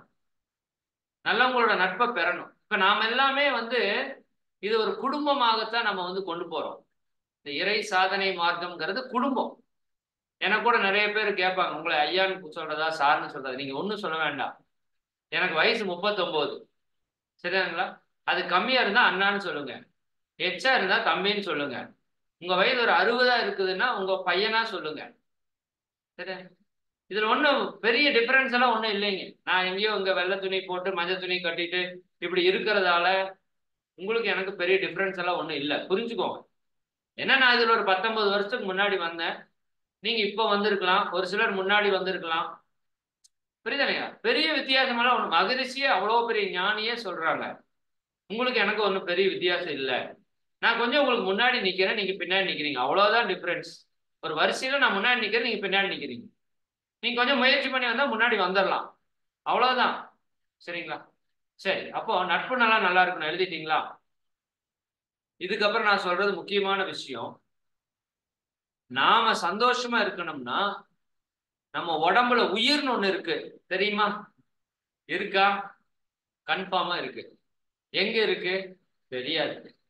எங்கேயோ இருக்குன்னு தெரியும், உயிர் இருக்குன்னு தெரியும், உயிர் போயிருச்சுன்னு சொல்றாங்க. அந்த உயிர் வளம் ஆரோக்கியமா இருக்கணும், உயிர் வளமாக இருக்க வேண்டும், எழுதிக்கோங்க. உயிர் வளமாக இருக்க வேண்டும். உயிர் வளமா இல்லைன்னா டாடா காட்டிட்டு போயிடும். உயிர் போயிடுச்சுன்னா எப்படி சந்தோஷமா இருக்குது? அதனாலதான் திருமூலர் ஒரு கவி சொல்லுவார், உடம்பார் அழியின் உயிரார் அழிவர். உடம்பார் அழியின் உயிரார் அழிவர். இந்த உடம்பு கெட்டு போச்சுன்னா உயிர் போயிடும். உயிர் போயிடுச்சுன்னு நீங்க வாழவே முடியாது, சந்தோஷமா இருக்க முடியாது. அப்புறம் எப்படி அந்த இறை இன்பத்தை பேரின்பத்தை அனுபவிக்கிறது? சரிதானா? அது வாய்ப்பு இல்லை. அப்ப நம்ம உடம்புல இருக்கிற உயிராற்றல் நல்லா இருக்கணும், பவர்ஃபுல்லா இருக்கணும். அந்த உயிராற்றல் தான் நம்மளை வழி நடத்திட்டு இருக்கு. அந்த உயிராற்றல் குறைஞ்சாதான் உடல்ல நோய், மனதுல குழப்பம், பிரச்சனை எல்லாமே வர்றது. உயிராற்றல் நல்லா இருந்ததுன்னா உங்க உடல்ல நோய் வராது, மனதுல குழப்பம் வராது. சரிதானா? அப்ப அந்த உயிராற்றல் தான் நம்ம உடம்புக்கு ரொம்ப ரொம்ப முக்கியம். அதை பற்றி சித்தர்களுடைய கலையான காயகல்ப கலையில அதை பத்தி உங்களுக்கு தெளிவா விளக்குறோம். உயிராற்றல்னா என்ன, அது எங்க இருக்கு, எப்படி இருக்கு, எப்படி அந்த உயிராற்றலை பெருக்கி உங்களோட நோயெல்லாம் குணப்படுத்தலாம், எப்படி மனதை அமைதிப்படுத்தலாம், எப்படி நீண்ட நாள் வாழலாம், எப்படி முதுமை வராம இளமையோட வாழலாம், அப்படிங்கிறதெல்லாம் அந்த உயிரை வளப்படுத்தக்கூடிய ஒரு கலை, சித்தர்கள் கலை, காயகல்ப கலையில அதை பத்தி உங்களுக்கு விளக்குறோம். இப்போதைக்கு எழுதிக்கோங்க, உயிர் வளமாக இருக்க வேண்டும். சரிதானுங்களா? அது இருந்தா தான் நீங்க சந்தோஷமா இருக்க முடியும். உயிராற்றல் குறைஞ்சிருச்சுன்னா உடம்புல நோய் வந்து, மனதுல டென்ஷன் ஆயிடும், வாழ்க்கையில சிக்கல் வந்து. இதை பத்தி கொஞ்சம் டெப்தா வந்து நான் பின்னாடி வகுப்புல சொல்றேன். ஏன்னா உயிருக்குள்ள நிறைய விஷயம் இருக்குது. சரிங்களா? அந்த உயிராற்றல் தான் நம்முடைய வித்து சக்தியாக இருக்கிறது. அப்ப வித்து சக்தி நல்லா இருந்தா தான் உயிராற்றல் நல்லா இருக்கும். அதெல்லாம் அந்த கோர்ஸ் நம்ம விளக்குறோம். நீங்க புரிஞ்சுக்கிறதுக்கு உயிராற்றல் அப்படின்னு மட்டும் எழுதிக்கோங்க. சரியா? சரி, அடுத்தது என்ன? ரொம்ப ரொம்ப முக்கியம், இந்த சமுதாயம் நல்லா இருக்கணும். இதை நம்ம யோசிச்சிருக்கவே மாட்டோம். நாம சந்தோஷமா இருக்கிறதுக்கு உங்க பக்கத்து வீட்டுல இருக்கிறவங்க நல்லா இருக்கணும். என்ன சார் சொல்றீங்க? உங்க எழுத்து வீட்டுல இருக்கிறவங்க நல்லா இருக்கணும், உங்க தெருவில் இருக்கிறவங்க நல்லா இருக்கணும், உங்க ஊர்ல இருக்கிறவன் நல்லா இருக்கணும், இந்த உலகத்துல இருக்கிறவன் நல்லா இருக்கணும். சார் இத்தனை நேரம் சொன்னீங்க ஏதோ ஏத்துக்கிற மாதிரி இருந்துச்சு, இது ஏத்துக்கிற மாதிரி தெரியலையே. இப்ப சொல்ற புரியுதான்னு பாருங்க. உங்க பக்கத்து வீட்டுல ஒருத்தர் நல்ல குடிகாரர், குடி வந்துட்டார், குடிகாரர் குடி வந்துட்டார். நீங்க சந்தோஷமா இருக்க முடியுமா? உங்க குழந்தை, பெண் குழந்தை, பசங்கள் எல்லாம், மனைவி எல்லாம் விட்டுட்டு நீங்க வெளியூருக்கு 4 நாள் போயிட்டு வர முடியுமா? சொல்லுங்க. யோசிக்கிறீங்கல்ல? பக்கத்து வீட்டுல சரியா இல்லைன்னா நம்ம வீட்டை பாதிக்கும்னு முதல் புரியணும். சரிதானுங்களா? அதே சமயம் பக்கத்து வீட்டுக்காரர் நல்ல மனிதர், இந்த மாதிரி ஒரு யோகா தியானத்தில் இருக்கிறார், என்ன ஹெல்ப்னாலும் வந்து பண்றாரு அப்படின்னா உங்களுக்கு ஒரு தைரியம் வரும்ல, சொல்லிட்டு போவீங்களா, அண்ணா 2 நாள் ஊருக்கு போறேன் நான் கொஞ்சம் பாத்துக்கண்ணா சொல்றீங்கல்ல. புரியுதுங்களா? இன்னொன்னு சொல்றேன். இப்ப நம்ம வீதி ஒரு 50 வீடு இருக்கு. நம்ம வீதிக்கு 4 நாளைக்கு ஒரு டைம் தண்ணி திறந்து விடுவாங்க. இப்ப இன்னைக்கு நம்ம வீதிக்கு திறந்து விடணும், அது சமுதாயத்துல ஒரு நபர் தான் வந்து திறந்து விடணும். இப்ப அவர் ட்ரிங்க்ஸ் பண்ணிட்டு அல்லது ட்ரிங்க்ஸ் பண்ணாம ஏதோ ஒரு சூழல்ல இப்படி திருவள்ளுவர் லைனை அப்படி திருப்பி விட்டார், அந்த பக்கம் போயிடுச்சு தண்ணி. நமக்கு வர வேண்டிய தண்ணி அந்த பக்கம் லைனுக்கு மாத்தி திருப்பி விட்டார், கொஞ்சம் மனதுல பிரச்சனை. நமக்கு 4 நாளைக்கு தண்ணி வராது. ஒரு மனிதன் செய்த தவறு 50 குடும்பத்துக்கு 4 நாளைக்கு தண்ணி வராது. நான் சொல்றது புரியுதா உங்களுக்கு? கொரோனா உதாரணத்துக்கு எடுத்துக்கோங்க. உலகத்துல எங்கேயோ யாரோ ஒரு நபர் செய்த ஒரு தவறு உலகம் முழுக்க பிரச்சனையாச்சா? நம்மளாம் தனித்தனியா இல்ல, குடும்பம் தான் தனித்தனியா இருக்கு, உலகம்ங்கிறது ஒன்னாதான் இருக்கு. ஒரு உலகத்துல குடும்பமா தான் இருக்கிறோம். அப்ப இந்த உலகத்துல ஒரு இடத்துல பாதிப்பு ஆச்சுன்னா நம்மையும் அது பாதிக்கும்னு புரிஞ்சுக்கோ. நம்ம சந்தோஷத்துக்கு எடுத்துருங்க. நாம வீட்டுல இல்ல 2 மாசம் 3 மாசம் வேலைக்கு போகாம, சொல்லுங்க எத்தனை பேர் கொரோனால பாதிக்கப்பட்டு இறந்தா இருக்காங்க. அப்ப இந்த சமுதாயம் நல்லா இல்லைன்னா நாம சந்தோஷமா இருக்க முடியாது. நம்ம பெண் குழந்தைகளை தனியா ஒரு ஊருக்கு அனுப்புவீங்களா? அனுப்ப மாட்டீங்க. ஏன்னா சமுதாயம் நல்லா இல்லை இப்போ. அப்ப அந்த சமுதாயம் நல்லா இருந்தா தான் நான் நல்லா இருக்க முடியும். சமுதாயம்ங்கிறது உங்க வீட்டை தவிர மற்ற எல்லாரும் சேர்ந்தது சமுதாயம். இந்த உதாரணம் உங்களுக்கு ஆழமா புரியும். அதாவது நம்ம வீட்டுல கேஸ் சரியா இருக்குதான்னு மூடிட்டீங்க, தெளிவா வந்துட்டீங்க. பக்கத்து வீட்டுல கேஸ் சரியா இருக்குதான்னு நம்ம யாரும் மூடுறது பாக்குறது இல்லை. ஆனா பக்கத்து வீட்டுல சரியா மூடலினாலும் நம்ம வீட்டை பாதிக்கும். புரியுதா உங்களுக்கு? அப்ப நான் சந்தோஷமா வாழ்றதுல நான் மட்டும் சரியா இருந்தா பத்தாது, என்னை சார்ந்தவங்களும் சரியா இருக்கணும், என்னை சுத்தி இருக்கிறவங்களும் சரியா இருக்கணும். புரியுதா? நீங்க பக்கத்து வீட்டுல கேஸை கரெக்டா ஆஃப் பண்ணணும், அதுக்கு நீங்க போய் ஆஃப் பண்ணீங்களான்னு கேளுங்கன்னு சொல்ல, உங்க புரிதலுக்காக சொல்றேன். பக்கத்து வீட்டுல கேஸை கரெக்டா ஆஃப் பண்ணாம அது ஏதாவது டிஸ்டர்ப் ஆச்சுன்னா நம்ம வீடு இடியறதுக்கு வாய்ப்பு. அப்ப நான் சந்தோஷமா வாழணும்னா என்னை சுத்தி இருக்கிறவங்களும் நல்லா இருக்கணும், உண்மையா இருக்கணும், ஆரோக்கியமா இருக்கணும். புரியுதா இல்லைங்களா? அவங்க மன ஆரோக்கியத்தோடு இருக்கணும். அப்ப இந்த சமுதாயம் நல்லா இருந்தா தான் நான் நல்லா இருக்க முடியும். சமுதாயம் கெட்டு போனா அதுக்குள்ள வாழ்ற நானும் கெட்டு போவேன். புரியுதா? புரிஞ்சுக்கோங்க. இந்த சமுதாயம் நல்லா இருக்கிறதுக்கு என்ன பண்றதுன்னு பின்னாடி பேசுவோம். எல்லாமே பின்னாடி தான் பேசுறேன். இன்னைக்கு ஒரு ஜஸ்ட் உங்களுக்கு ஒரு என்ன ஹெட்டிங் மட்டும்தான் கொடுக்குறேன். அடுத்து இது ஒவ்வொன்றுக்குள்ளே டெப்தா போறோம். உடல் ஆரோக்கியம் வேணும், மன அமைதி வேணும், சரியாங்களா? குடும்ப அமைதி வேணும், பொருளாதார வளம் வேணும், நட்பு நலம் நல்லா இருக்கணும், உயிர் வளம் நல்லா இருக்கணும், சமுதாயம் நல்லா இருக்கணும். சரிங்களா? சரி, அடுத்தது என்ன அப்படின்னா ரொம்ப ரொம்ப முக்கியமான ஒரு விஷயம், இயற்கை நல்லா இருக்கணும்.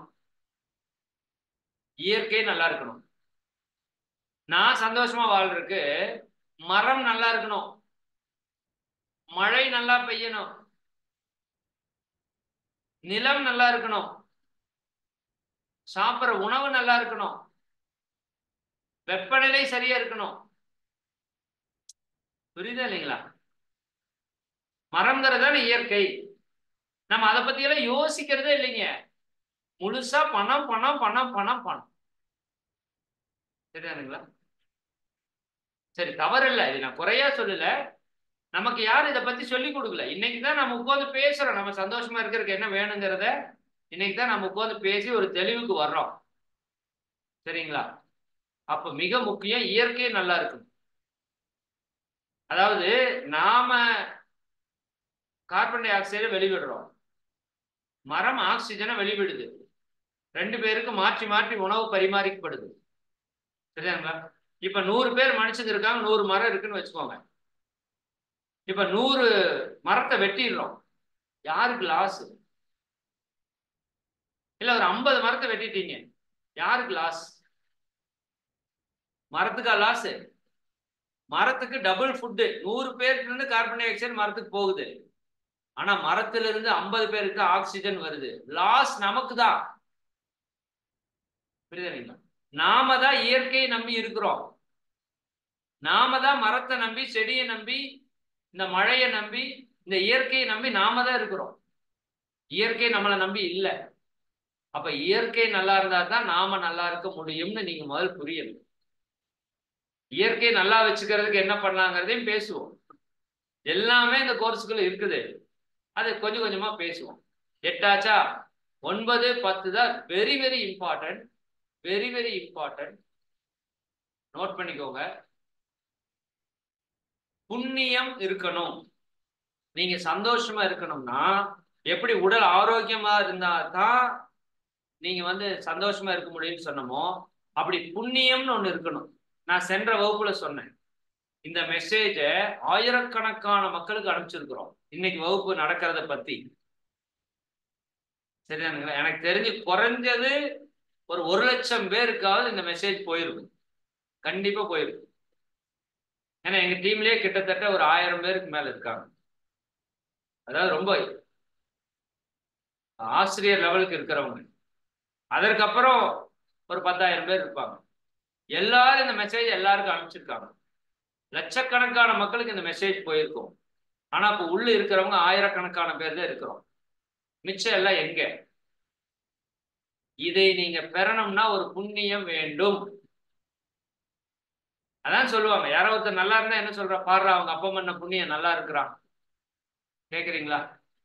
இதே ஒருத்தர் கஷ்டப்பட்டா என்ன சொல்றோம், யார் பண்ண பாவமோ நான் இப்படி கஷ்டப்படுறேன் சொல்றீங்களா இல்லையா? சரிதானுங்களா? அப்ப உங்ககிட்ட புண்ணியம் இருந்தா நீங்க சந்தோஷமா இருப்பீங்க. உங்ககிட்ட புண்ணியம் இல்லைன்னா நீங்க கஷ்டப்படுவீங்க. பாவம் இருந்தா கஷ்டப்படுவீங்க, அப்படி வச்சுக்கோங்க. சரிதானா? அப்ப என்கிட்ட அந்த புண்ணியத்தை நான் எப்படி பெருக்கிறது? நான் சந்தோஷமா இருக்குன்னா என்ன வேணும்? புண்ணியம் வேணும். நம்ம தப்பா நம்ம குழந்தைகளுக்கு நிறைய பொருளை சம்பாதிச்சு வச்சுட்டு போனா நம்ம குழந்தைங்க நல்லா இருக்குன்னு நினைக்கிறோம். சத்தியமா நடக்காது. சரிதானுங்களா? அந்த பொருளுக்கு பதிலாக நீங்க நிறைய புண்ணியத்தை சேர்த்து வச்சுட்டு போங்க, உங்க குழந்தைங்க சூப்பரா இருக்கும். சொத்தை சேர்த்த வேண்டாம் உங்க குழந்தைக்கு, ஆனா அவன் நல்ல ஆரோக்கியமா இருப்பான், அமைதியா இருப்பான், அவனுக்கு நல்ல குடும்பம் இருக்கும், குழந்தைங்க இருக்கும், சந்தோஷமா வாழ்வான். பட் தவறான வழியில நிறைய பொருளை சேர்த்து வச்சுட்டு போயிட்டீங்க அப்படின்னா உங்க குழந்தை நல்லா இருக்காது. அந்த பொருள் பிறருக்கு நன்மை செய்து எனக்கு வந்துருந்துச்சுன்னா எனக்கும் என் குடும்பத்துக்கு அது நல்லது செய்யும். பிறருக்கு தீமை செய்து அந்த பொருள் வந்துருந்துச்சுன்னா எனக்கும் என் குடும்பத்துக்கு அது தீமை தான் செய்யும். சரி, அப்போ நாம சந்தோஷமா வாழணும்னா புண்ணியம் வேணும். புண்ணியம் இருந்துச்சுன்னு வச்சுக்கோங்க. இப்போ உங்களுக்கு ஒரு ஊருக்கு போகணும்னு நினைக்கிறீங்க. நான் அப்படிதான் நினைச்சேன், சீரடி சாய்பாபா கோயிலுக்கு போகணும்னு ஒரு தடவை ஆசை. சரிங்களா? ஆசை இருந்தது, பொருள் இல்லை, போறக்கான சூழல் இல்லை. அப்ப என்ன பண்ணாங்க, எங்க ஆபீஸ்ல நான் ஒரு இடத்துல ஒர்க் பண்ணிட்டு இருந்தேன். இந்த மாதிரி மன்றத்துல, மனவளக்கலை யோகா மன்றத்துல ஒரு ஜோன்ல ஒர்க் பண்ணிட்டு இருந்தப்ப அந்த ஜோனுடைய தலைவர் ஐயா ஸ்கை சுந்தரராஜ் ஐயான்னு ஒருத்தங்க, ரொம்ப ஒரு அற்புதமான ஒரு தெய்வீகமான ஒரு மனிதர். அவர் என்ன பண்ணாரு, நம்ம ஜோன்ல இருக்கிறவங்க எல்லாரையும் ஒரு டைம் ஒரு விசிட் டூர் மாதிரி கூட்டிட்டு போகலாம், ஒரு ஸ்பிரிச்சுவல் டூர் அப்படின்னு சொல்லி நேரடி சீரடி சாய்பாபா கோயிலுக்கு ஒரு பைசா பணம் இல்லாம கூட்டிட்டு போய் ராமகிருஷ்ண பரமஹம்சர் மடம், விவேகானந்தருடைய அந்த போலூர் மடம், சரிதானுங்களா? இது எல்லா பக்கம் போய் காமிச்சிட்டு கூட்டிட்டு வந்தார். நான் என்ன சொல்றேன்னா, உங்கள்கிட்ட புண்ணியம் இருந்தா எல்லாமே ஆட்டோமேட்டிக்கா நடக்கும். உங்கள்கிட்ட பணம் இருக்குன்னு அவசியம் இல்லை, சரியாங்களா? அப்ப புண்ணியம் ரொம்ப ரொம்ப முக்கியம். பாவம் இருந்ததுன்னு வச்சுக்கோங்க, எந்த நல்லது நம்ம லைஃப்ல நடக்காது. சரி, அப்ப அந்த பாவத்தை கழித்து எப்படி புண்ணியத்தை பெருக்குவதுங்கிறத பின்னாடி பார்க்க போறோம். கடைசியா நிறைவா ஒண்ணு சொல்லணும் உங்களுக்கு. காலம் 32, இதுதான் ரொம்ப ரொம்ப இம்பார்ட்டன்டான விஷயம். இப்போ 9 சொல்லிட்டேன், 10வது சொல்றேன், நோட் பண்ணிக்கோங்க, சரிதானா? இதை நீங்க இது வரைக்கும் யோசிச்சிருக்கவே மாட்டீங்க, பட் எழுதிக்கோங்க. அறிவு வளம். என்ன வளம்? அறிவு வளம். இது புதுசா இருக்குல்ல உங்களுக்கு? நான் சந்தோஷமா இருக்கிறதுக்கு உடல் சொன்னேன், மனசு சொன்னேன், குடும்பம் சொன்னேன், பொருள் சொன்னேன், இது எல்லாமே ஓகே. சமுதாயம் கூட சொன்னா ஓகே, சமுதாயம் கேட்டா நானும் கெட்டுருவேன். அறிவு வளமா அப்படின்னா என்ன? சரிதானா? நமக்கு அடிக்கடி எல்லாரும் நம்மளை பார்த்து ஒரு கேள்வி கேட்பாங்க இல்லையா? நாம யாரோ ஒருத்தரை பார்த்து கேட்போம், என்னன்னு, உனக்கெல்லாம் கொஞ்சமாவது அறிவு இருக்கா அப்படின்னு சொல்லுவீங்களா இல்லையா? நானே இந்த வகுப்பை டைம் மீறி நடத்திட்டு இருக்கேன்னு வச்சுக்கோங்க, எல்லாரும் என்ன கேட்பீங்க? ஏப்பா என்னப்பா நீ, வேலை இல்லையா எங்களுக்கு அப்படின்னு நினைப்பீங்களா இல்லையா? சரிதானுங்களா? இப்ப அறிவு வளமா இருந்தாதான் நம்ம சந்தோஷமா வாழ முடியும். உதாரணத்துக்கு நான் சொல்றேன், நான் இவ்வளவு நேரம் சொன்னது எல்லாம் கூட நீங்க பெருசா கவனிக்கலைன்னா பரவாயில்ல. இப்ப நான் சொல்றத இந்த ஒரு 20 நிமிஷம் நான் பேசுறது உங்க வாழ்க்கையிலே புரட்டி போடக்கூடிய ஒரு மெசேஜ். அது எனக்கு தெரிஞ்ச இந்த உலகத்திலே இந்த ஒரு மெசேஜ் தெரிஞ்சா போதுங்க, நீங்க எப்பவுமே ஹாப்பியா இருக்கலாம். சிங்கிள் மெசேஜ், அதை மட்டும் நீங்க புரிஞ்சு, அதை உணர்ந்து, அதை செயல்படுத்திட்டீங்கன்னா கடவுளா வந்தாலும் உங்களை துன்பப்படுத்த முடியும். அப்படி ஒரு விஷயத்தை நான் இப்போ உங்களுக்கு ஷேர் பண்ண போறேன், சரியாங்களா? நான் என்கிட்ட யாராவது கேட்கறாங்கன்னு வச்சுங்க, 19 வருஷமா நீங்க இந்த ஆன்மீகத்தில் இருக்கீங்க, ஒரே ஒரு செய்தி இந்த மக்களுக்கு சொல்லணும், என்ன சொல்லுவீங்கன்னா, நான் இப்ப சொல்றதுதான் சொல்லுவேன். இந்த ஒண்ணு புரிஞ்சா அத்தனையும் புரிஞ்சிடும், சரிங்களா? இந்த ஒண்ணு புரியலைன்னா எதுவும் புரிஞ்சு பிரயோஜனம் இல்லை, சரியா? சரி, அது என்ன? அறிவு வளம். நான் இப்படி ஒரு கேள்வி கேட்கிறேன், தப்பா எடுத்துக்க வேண்டாம், உங்களுக்கு புரிதலுக்காக கேட்கிறேன். இப்போ கிணறு இருக்குல்ல, கிணறு, வெல், எல்லாருமே பார்த்துருக்கீங்கல்ல, கிணறு இருக்கு. இப்ப நம்ம ஒரு யூடியூப் ஜூம் எல்லாம் சேர்ந்து ஒரு 2000 பேர் உள்ள இருக்கிறன்னு வச்சுக்கோங்களேன், சரிங்களா? இப்ப இந்த 2000 பேரையும் ஒரு பெரிய கிணறு அப்படி வச்சுக்கோங்க, சரிதானா? இல்ல தனித்தனியா ஒவ்வொரு கிணத்துல 2000 பேரை முடிச்சு தள்ளி விடுறோம், தள்ளி விட்டுட்டோம், எவ்வளவு பேர் சந்தோஷமா இருப்பீங்க? நல்ல வெயில் சுள்ளுன்னு அடிக்குது, கிணத்துக்குள்ள உங்களை போய் தள்ளி விட்டாங்க, எவ்வளவு பேர் சந்தோஷமா இருப்பீங்க? எவ்வளவு பேர் கஷ்டப்படுவீங்க? சரியாங்களா? சந்தோஷமா இருக்கிறவங்கிறவங்க எஸ்ன்னு போடுங்க, சும்மா டைப்ல போடுங்க, யூடியூப்லயும் போடுங்க, ஜூம்லயும் போடுங்க. எஸ்ன்னு, வெறும் எஸ்ன்னு அடிச்சாலும் சரி, ஒய்எஸ்ன்னு அடிச்சாலும் சரி. இல்ல என் போனா நான் சந்தோஷமா இருக்க மாட்டேன், நான் கஷ்டப்படுவேன், நான் சிரமப்படுவேன் அப்படின்னா நோ, என் ஓன்னு போடுங்க, இல்லாட்டி என்னன்னு போடுங்க. போட்டீங்களா? சரி, மெஜாரிட்டி எப்படி இருக்கும்னா என்ன தான் இருக்கும், சரியா? நல்லா புரிஞ்சுக்கோங்க, கிணத்துக்குள்ள எல்லாத்தையும் பிடிச்சி தள்ளி விடுறோம். யாரெல்லாம் சந்தோஷமா இருப்பாங்க? நீச்சல் தெரிஞ்சவங்க எல்லாம் சந்தோஷமா இருப்பாங்க. புரியுதா? இதுலதான் சிம்பிள், சரிங்களா? நீச்சல் தெரிஞ்சவங்க எல்லாம் இங்க எஸ்ன்னு போட்டிருப்பாங்க, நீச்சல் தெரியாதவங்க எல்லாம் நோன்னு போட்டிருப்பாங்க. நல்லா புரிஞ்சுக்கோங்க, நீச்சல் அப்படிங்கிறது என்ன? ஒரு அறிவு, ஒரு அறிவு. ஒரு கிணத்துக்குள்ள குதிச்சுட்டீங்க, அங்க தண்ணி இருக்கு, அந்த தண்ணியை எப்படி ஹேண்டில் பண்ணுங்கிற ஒரு அறிவை நமக்கு சொல்லி கொடுத்துருக்குறாங்க. புரியுதா? கையை இப்படி அடிக்கணும், காலை இப்படி அடிக்கணும், தலை இப்படி தூக்கிக்கணும், மூச்சு இப்படி விடணும், இப்படி பண்ணா நீ நீச்சல் அடிக்கலாம். புரியுதா இல்லைங்களா? அப்ப நீச்சல் பற்றிய அறிவு யாருகிட்ட இருக்குதோ அவங்க சந்தோஷமா இருப்பாங்க. நீச்சல் பற்றிய அறிவு இல்லாதவர்கள் கஷ்டப்படுவாங்க, துன்பப்படுவாங்க, பயப்படுவாங்க, கொஞ்ச நேரம் போயிடுச்சுன்னா இறந்துருவாங்க. நல்லா புரிஞ்சுக்கணும். இது ரொம்ப ரொம்ப ஒரு ஆழமான ஒரு விஷயம். சிம்பிளா நான் உங்களுக்கு சொல்றேன். கிணறு ஒண்ணுதான், 2 பேர் குதிக்கிறாங்க. நீச்சல் பற்றி அறிவு இருக்கிறவர் சந்தோஷமா இருக்கிறார். பல மணி நேரம் அதுக்குள்ள அப்படியே விளையாடுறாரு, ஜாலியா, குளிர்ச்சியா, மகிழ்ச்சியா. நீச்சல் பற்றி அறிவில்லாதவர் உள்ள குதிக்கிறாரு, கஷ்டப்படுறாரு, துக்கப்படுறாரு, உயிரே கூட போயிடும்.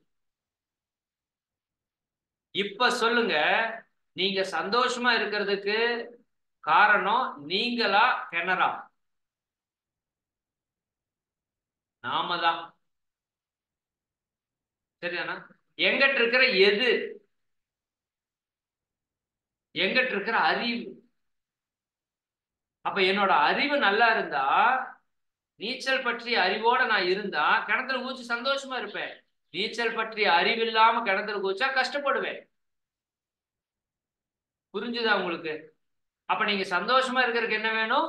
நீச்சல் பற்றிய அறிவு. இன்னொரு உதாரணம் சொல்றேன். இப்போ நாம உள்ள ஒரு 2000 பேர் இருக்கிறோன்னு வச்சுக்கோங்க. 2000 பேருக்கும் இன்னைக்கு மதியானம் போய் இந்த வகுப்பு முடிஞ்ச உடனேயும் நீங்க போய் சமைக்கணும்னு நான் சொல்றேன். சாம்பார் வைக்கணும். சாம்பார் வைக்கணும். சரிங்களா? இப்ப 2000 பேர் சாம்பார் வைக்கிறீங்க. எவ்வளவு பேர் வச்சது நல்லா இருக்கும்? சரிதானுங்களா? இதுல நிறைய பேருக்கு, நமக்கே பெண்களுக்கே டவுட் இருக்கும், நாம வச்ச சாம்பார் நல்லா இருக்குமான்னு. சரிதானே? கன்ஃபார்மா ஆஸ்பத்திரி போற வேலை இருக்காது.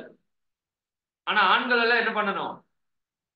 இந்த ஒரு படத்துல விவேக் ஃபைட் பண்றதுக்கு போறதுக்கு முன்னாடி ஒரு போன் பண்ணுவார்.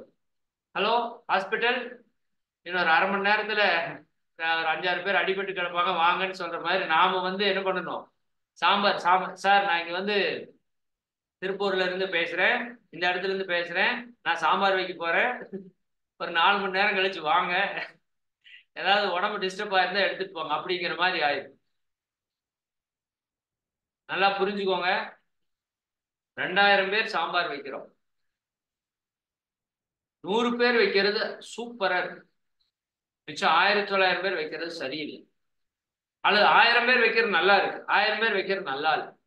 சொல்லுங்க, ஏன் நல்லா இருக்கு, ஏன் நல்லா இருக்கு? நீச்சல் பற்றி அறிவு இருக்கிறவன் கிணத்துல குதிச்சா சந்தோஷமா இருக்கிற மாதிரி, சாம்பார் வைக்கிற அறிவு இருந்தா தான் நீங்க சாம்பார் சந்தோஷமா வைக்க முடியும். சாம்பார்னா என்ன, அதுக்கு என்னென்ன போடணும், அதுக்கு எவ்வளவு போடணும், என்ன பக்குவத்துல போடணும், தெரியணுமா இல்லையா? இதெல்லாம் தான் சாம்பார் வைக்கிற அறிவு. ரஜினி ஏதோ ஒரு படத்துல எல்லாத்தையும் போட்டுட்டு கடைசியா ஸ்டவ் பத்த வைக்காம இருப்பார் ஒரு படத்துல. தெரியாதா? அதுவும் தெரியணும். அப்ப சாம்பார் வைக்கிற அறிவு. பெண்கள் சாம்பார் வச்சா சூப்பரா இருக்கும். ஒரு பையன் நான் இந்த மாதிரி கேள்வி கேட்டோடனே ஸ்கூல்ல சொன்னான், எங்க அம்மா சாம்பார் வச்சா, சரி எங்க அம்மா வச்சா ரசம், எங்க அப்பா வச்சா விஷம் அப்படின்னா. சரியா? உண்மைதான். ரசம் வைக்கிற அறிவோட ரசம் வச்சாதான் ரசம் ரசம் மாதிரி இருக்கும். ரசம் வைக்கிற அறிவு இல்லாம ரசம் வச்சீங்கன்னா ரசம் விஷமா தான் இருக்கும், வாயிலே வைக்க முடியாது. அப்ப சாம்பார் மகிழ்ச்சியை கொடுக்கணுமா துக்கத்தை கொடுக்கணுமான்னு தீர்மானிக்கிறது சாம்பார் அல்ல, நான் எங்கிட்ட இருக்கிற அறிவு. சாம்பார் பற்றின அறிவு இருந்தா சாம்பார் மகிழ்ச்சியை கொடுக்கும். சாம்பார் பற்றி அறிவு இல்லைன்னா அதே சாம்பார் துக்கத்தை கொடுக்கும். கிளியரா? புரியுதா உங்களுக்கு? 2 உதாரணம் தான் சொல்லியிருக்கிறேன். கிணறு, சாம்பார். அப்ப இந்த கிணறு சாம்பார் இருக்கிற இடத்துல உலகத்துல எந்த விஷயத்தை வேணாலும் போடுது.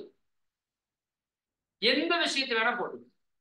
ஒரு கரண்ட்னு வச்சுக்கோங்க. கரண்ட் உங்களுக்கு துக்கத்தை கொடுக்குமா சந்தோஷத்தை கொடுக்குமா? ரெண்டையுமே கொடுக்கும். கரண்ட்டை பத்தின அறிவோட வேலை செஞ்சீங்கன்னா கரண்ட் சந்தோஷம் கொடுக்கும். இன்னைக்கு நம்ம வீட்டுல ஃபேன் ஓடுது, லைட் எரியுது, நம்ம லேப்டாப் செல்போன் எல்லாம் யூஸ் பண்றோம், டிவி ஓடுது, ஏசி போட்டுக்கிறோம், வாஷிங் மிஷின் எல்லாமே கரண்ட்ல தான் ஓடுது. பட் கரண்ட்டை பத்தின அறிவோட ஹேண்டில் பண்ணாதான் கரண்ட் சந்தோஷம் கொடுக்கும். கரண்ட பத்தின அறிவு இல்லாம கொண்டு போய் கைய வச்சீங்கன்னா டிக்கெட் கொடுத்துரும். அப்ப நல்லா புரிஞ்சுக்கோங்க, இந்த உலகத்துல இருக்கிற எல்லா பொருளும் நமக்கு சந்தோஷத்தை கொடுக்கறதுக்கும் தயாரா இருக்கு, துக்கத்தை கொடுக்கறதுக்கும் தயாரா இருக்கு. புரியுதா? உங்ககிட்ட அது என்ன எதிர்பார்க்குதுன்னா, என்னை ஹேண்டில் பண்ற அறிவு உங்ககிட்ட இருக்குதா அப்படின்னு அது கேட்குது. ஹேண்டில் பண்ற அறிவோட வந்தேன்னா நீ சந்தோஷமா என்ஜாய் பண்ணு. ஹேண்டில் பண்ற அறிவு இல்லைன்னா நீ வராத, கஷ்டப்படுவ. புரியுதா? என்ன புரிஞ்சுது?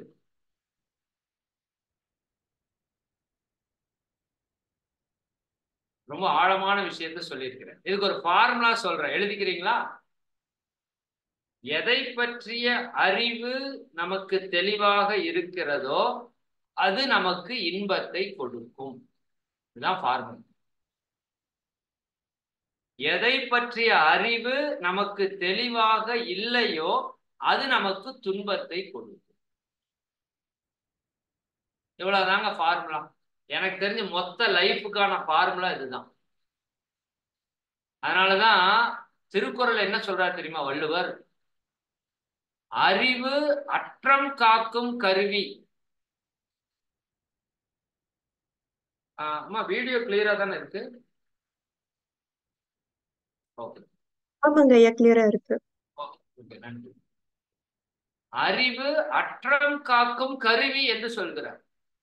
அற்றம் என்றால் குற்றம், துன்பம், தீமை, இதெல்லாம் வராம காக்கக்கூடிய கருவி அறிவு. நம்ம கிட்ட இருக்கிற அறிவு. அறிவு அற்றம் காக்கும் கருவி. உங்களுக்கு துன்பம் வராம காக்கிற கருவி அறிவு.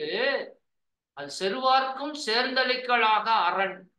எதிரி கூட உங்ககிட்ட இருந்து அந்த அறிவை எடுக்க முடியாது. உங்ககிட்ட இருக்கிற பொண்ணு பொருள் எடுக்கலாம், செல்வத்தை எடுக்கலாம், அறிவை எடுக்க முடியாது. புரியுதா? இன்னொரு குறள்ல சொல்றாரு, அறிவுடையார் எல்லாம் உடையார், அறிவிலர் என்னுடையதேனும் இலர். இதுக்கு மேல குறள் சொல்ல வேண்டியதே இல்லை. அறிவுடையார் எல்லாம் உடையார், அறிவிலர் என்னுடையதேனும் இலர். அப்ப அறிவு இருந்தா துன்பம் வராது. இது வள்ளுவர் சொல்ற கூற்று. உதாரணத்துக்கு நான் என்ன சொல்றேன்னா, நம்ம எல்லாத்தையும் அறிவு இருக்கான்னு கேட்போம் இல்லையா? இல்ல நம்மளை யாராவது கேட்பாங்க? எப்ப கேட்பாங்க யோசிச்சு பாருங்க. இப்ப நீங்க ஒரு வண்டியில போயிட்டு இருக்கீங்க, குறுக்கால ஒருத்தர் வந்துட்டாரு, அல்லது நீங்க குறுக்கால போயிட்டீங்க. என்ன சொல்லுவாங்க? நீங்க என்ன சொல்லுவீங்க? வாழ்க வளமுடன், ரொம்ப சந்தோஷம், ஏதோ ஒரு படத்துல சொல்ற செத்து செத்து விளையாடலாம் வா அப்படிங்கிற மாதிரி. சரிதானே? நன்றிங்க சார், என் வண்டியில் விழுந்ததுக்கு நன்றி, அப்படியே சொல்லுவீங்க. அறிவு கட்டவனே, எரும மாடு மாதிரி இருக்கிற, வந்து வண்டிக்குள்ள விழுகிற, அறிவே இல்லையா? சொல்றீங்கல்ல? சொல்லுவோமா மாட்டோமா? சொல்லுவோம். உங்க பையன் 20 மார்க் வாங்கிட்டு வர்றான் 100க்கு, ப்ராக்ரஸ் ரிப்போர்ட் கொடுக்குறான், என்ன சொல்றீங்க? வாழ்க வளமுடன், ரொம்ப நன்றி, நானே 15 தான் வாங்கினேன், நீ எப்படி? அப்படியே சொல்லுவீங்க? ஏன்னா கொஞ்சம் கூட அறிவு இல்ல சொல்றீங்களா? சாம்பார் உப்பு பத்துல கொஞ்சமாவது அறிவு இருக்கா? புரியுதா இல்லைங்களா? ஏதோ ஒரு பொருளை வச்சுட்டு கீழே தள்ளி விட்டுட்டு உடைச்சிட்டாங்க, கொஞ்சமாவது அறிவு இருக்கா உனக்கெல்லாம்? பார்த்து வர தெரியாதா உனக்கு? சொல்றீங்கல்ல? அப்ப எப்பவெல்லாம் அறிவு இருக்கான்னு கேக்குறீங்க, எப்பவெல்லாம் துன்பம் வருதோ, எப்பவெல்லாம் தப்பு நடக்குதோ, அப்பவெல்லாம் என்ன கேக்குறீங்க? அறிவு இருக்கா? அப்ப அறிவு இருந்தா துன்பம் வராது, துக்கம் வராது. புரியுதா இல்லைங்களா? அப்ப இப்ப உடல், இப்ப சாம்பார் எனக்கு துன்பத்தை கொடுக்குதுன்னா சாம்பார் பத்தின அறிவு இல்லை, ஒத்துக்கலாமா? கிணறு எனக்கு துன்பத்தை கொடுக்குதுன்னா நீச்சல் பற்றிய அறிவு இல்லை. சரி, அப்ப உடல் எனக்கு துன்பத்தை கொடுக்குதுன்னா என்ன அர்த்தம்? உடல் பற்றிய அறிவு இல்லை. நம்ம எவ்வளவு பேருக்கு தெரியும் உடல்னா என்ன, அது எப்படி உருவாச்சு, அது எப்படி இயங்குது, அது எப்படி இருந்தா அதுல வலி வருது, நோய் வருது, மரணம் வருது, என்ன பண்ணா அது வலி எல்லாம் வச்சுக்கலாம், நோய் எல்லாம் வச்சுக்கலாம், மரணமே எல்லாம் வச்சுக்கலாம், முடியும். ஆனா உடல் பற்றி அறிவு இருக்கணும். உடலை பற்றிய அறிவு நமக்கு இல்ல. அப்ப உடல் துன்பத்தை தான் கொடுக்கும். இப்ப உங்க உடல்ல நோய் வருது, கஷ்டப்படுறீங்களா, அது பல காரணம் இருக்குல்ல. நான் சொல்ற ஒரே காரணம், உடலை பற்றிய அறிவு நமக்கு இல்ல. உடலை எப்படி வச்சுக்கணும்னு தெரியல. சரிங்களா? ஒரு வண்டி வாங்குறோம், அந்த வண்டி எப்படி வச்சுக்கணும்னு தெரியுது. என்ன பெட்ரோல் ஊத்தணும், என்ன ஆயில் ஊத்தணும், எத்தனை கிலோமீட்டருக்கு ஒரு தடவை சர்வீஸ் பண்ணணும், ஏர் கரெக்டா வேணா பிடிச்சுக்கணும், ஒரே பெட்ரோல் பங்க்ல அடிக்கணும், எல்லாம் தெரியுது. இந்த உடலை எப்படி வச்சுக்கணும்னு தெரியல, யாரும் சொல்லி கொடுக்கல. ஏதோ வெந்ததை தின்னு விதி வந்தா சாகிற மாதிரி நம்ம வாழ்க்கையை வாழ்ந்துட்டு இருக்கு. அப்படி அல்ல. அப்ப உடல் உங்களுக்கு மகிழ்ச்சியை கொடுக்கணுமா, மகிழ்ச்சியை மட்டுமே கொடுக்கணுமா, என்ன வேணும்? உடலை பற்றிய அறிவு வேணும். உடல்னா என்ன, அது எப்படி இயங்குது, என்ன பண்ணா அதை ஆரோக்கியமா வச்சுக்கலாம். அதுதான் அடுத்த வகுப்புகள்ல நம்ம பேசுறோம். சரியா? அப்ப மனம் துன்பத்தை கொடுக்குதுன்னு என்ன அர்த்தம்? மனம் பற்றிய அறிவில்லை. யார் சொல்லி கொடுத்தா நமக்கு? தமிழ் சொல்லி கொடுத்தாங்க, தமிழ் பற்றிய அறிவு வந்துருச்சு, படிக்கிறோம் எழுதுறோம். இங்கிலீஷ் சொல்லி கொடுத்தாங்க, அதை பற்றிய அறிவு இருக்கு. கணக்கு சொல்லி கொடுத்தாங்க, அதை பத்தின அறிவு இருக்கு. Science, social science, biology, zoology, என்னென்னவோ சொல்லி கொடுத்தாங்க, எல்லாத்த பத்தின அறிவு இருக்கு. உன் உடம்பை எப்படி வச்சுக்கணும்னு யாரும் சொல்லி கொடுக்கல, அறிவில்லை. மனசை எப்படி வச்சுக்கணும்னு யாரும் சொல்லி கொடுக்கல, மனசை பத்தின அறிவில்லை. மனசுல துன்பம். மனம்னா என்ன தெரியுமா உங்களுக்கு? மனம்னா என்ன, அது எங்க இருக்குது, அது எப்படி இருக்குது, அது என்ன பண்ணிட்டு இருக்குது, உங்க கட்டுப்பாட்டுல இருக்குதா? நம்ம கட்டுப்பாட்டுல இருக்குதா மனசு? சரி, நம்ம கட்டுப்பாட்டுல கொண்டு வரதுக்கு என்ன பண்ணான்னு தெரியுமா? தெரியாது. மனசுக்கு உடம்புக்கு என்ன சம்பந்தம்? ஏன் உடம்பு கெட்டு போனா மனசு கெட்டு போகுது, மனசு கெட்டு போனா உடம்பு கெட்டு போகுது, தெரியுமா? தெரியாது. மனம் போல வாழ்க்கை, மனசை பத்தி ஒண்ணுமே தெரியாது. எப்படி வாழ்க்கை நல்லா இருக்கும்? அப்ப மனம் துன்பத்தை கொடுக்குது, கோபம் வருது, டென்ஷன் வருதுன்னா மனசை பத்தி தெரியல, அதை ஹேண்டில் பண்ண தெரியல. புரியுதா இல்லைங்களா? ஹேண்டில் பண்ண தெரிஞ்ச, வண்டி ஓட்ட தெரிஞ்சா தானே ப்ராப்பரா ஓட்ட முடியும். கார் ஓட்ட தெரியாதவங்கிட்ட கார் ஓட்டுன்னா அவங்க போய் முட்டிட்டு தான் நிற்பான். அந்த மாதிரிதான் நம்ம. அப்ப உடலை பற்றி தெரியாது, மனதை பற்றி தெரியாது. சரிதானுங்களா? மனதை பற்றி தெரியாட்டி மனம் துன்பத்தை கொடுக்கும். உறவுகளை பற்றி தெரியுமா? அதுவும் தெரியாது. அம்மா அப்பா என்ன தெரியும்? பெத்தவங்கன்னு தெரியும். அவங்களோட மதிப்பு என்ன தெரியுமா? தெரியாது. உறவுகளோட மதிப்பு தெரியாது. நான் அடிக்கடி கேட்பேன், சரி இப்போ ஃபார்முலாக்கு வந்துட்டுமா? டைம் ஆயிடுச்சு, ஃபார்முலா வந்துடுறேன். கடைசி 10 நிமிடம். உடல் பற்றிய அறிவு இல்லைன்னா உடல் துன்பத்தை கொடுக்கும். மனம் பற்றிய அறிவு இல்லைன்னா மனம் துன்பத்தை கொடுக்கும். சரிங்களா? சரி சார், துன்பம் கொடுக்காம இருக்குன்னா என்ன சார் பண்ணணும்? ஒன்னே ஒண்ணுதான் பண்ணணும். நீச்சல் பற்றி அறிவு இல்லைன்னா நீச்சல் துன்பத்தை கொடுக்குது இல்ல. இப்ப நீங்க அந்த துன்பத்திலிருந்து தப்பிக்கணும்னா என்ன பண்ணணும்? ஒன்னும் பண்ண வேண்டாம். பக்கத்தால் ஒரு ஸ்விம்மிங் பூலுக்கு போய் ஒரு 2000 5000 பணத்தை கட்டி 1 மாசம் அங்க பயிற்சி எடுத்து அந்த ஸ்விம்மிங் எப்படி பண்ணணும்னு கத்துக்கிட்டீங்கன்னா உங்களுக்கு ஸ்விம்மிங் பற்றின அறிவு வந்துடும். அறிவு வந்துருச்சுன்னா உங்களுக்கு கிணறு துன்பத்தை கொடுக்காது. அன்னைக்கு ஒரு நாளைக்கு இல்ல, வாழ்நாள் முழுக்க துன்பத்தை கொடுக்காது. அண்டர்ஸ்டாண்ட் ஆச்சா?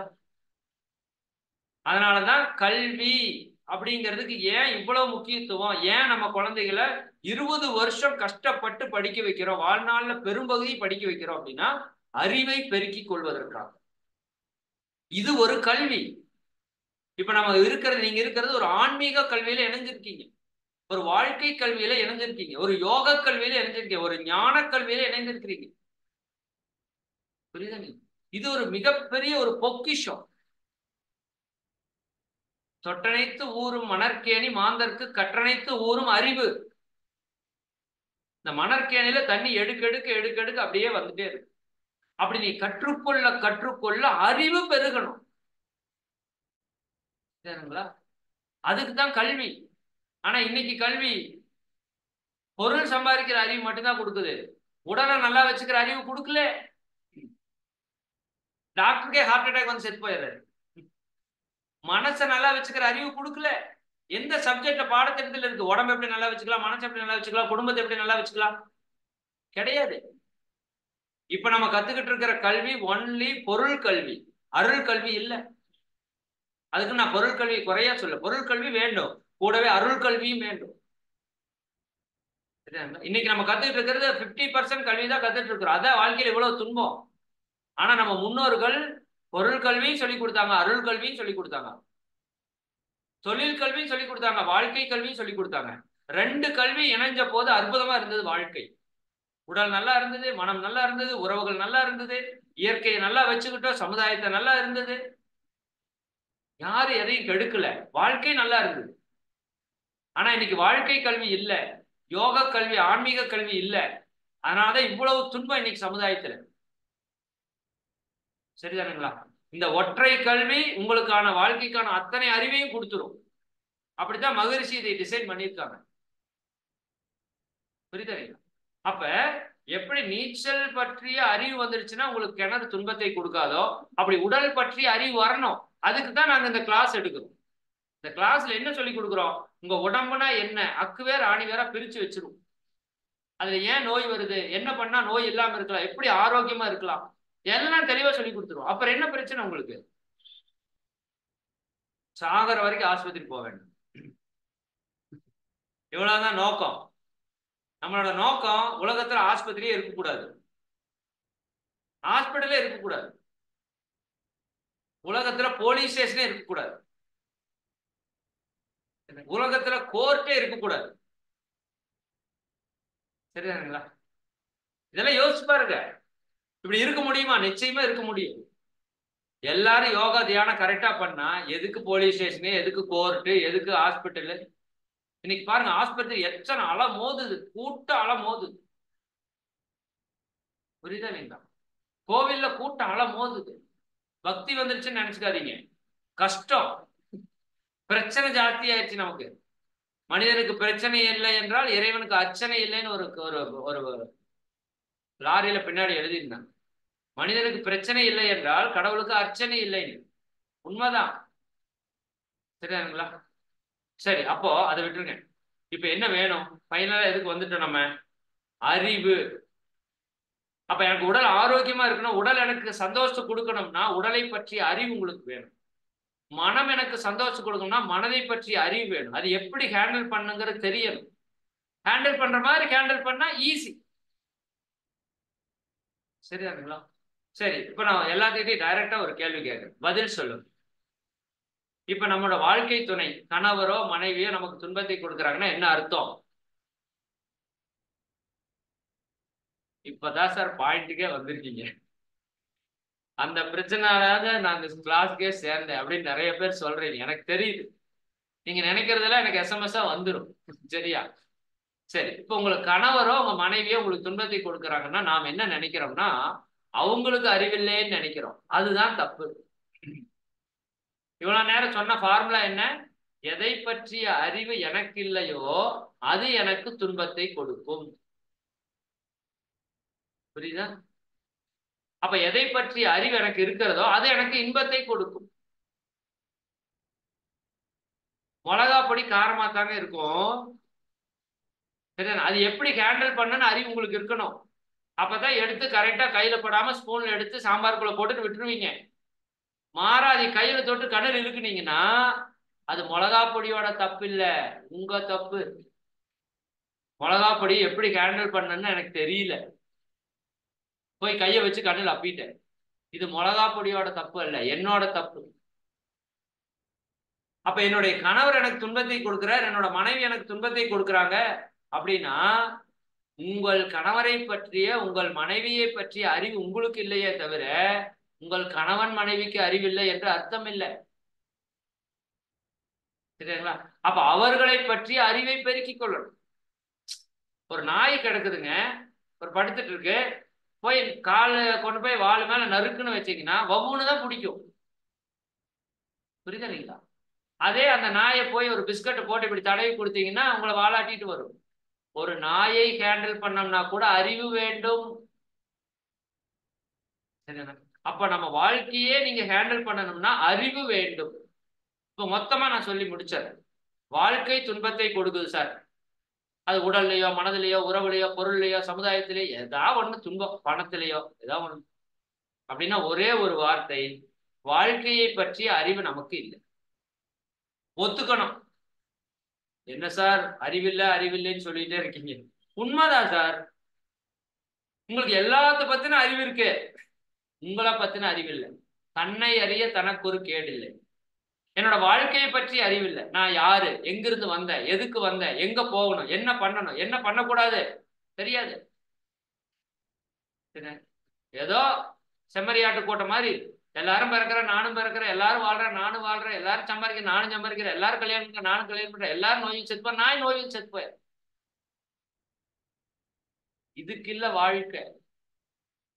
உங்களோட வாழ்க்கை மிக உயர்ந்த ஒரு புனிதமான ஒரு வாழ்க்கை.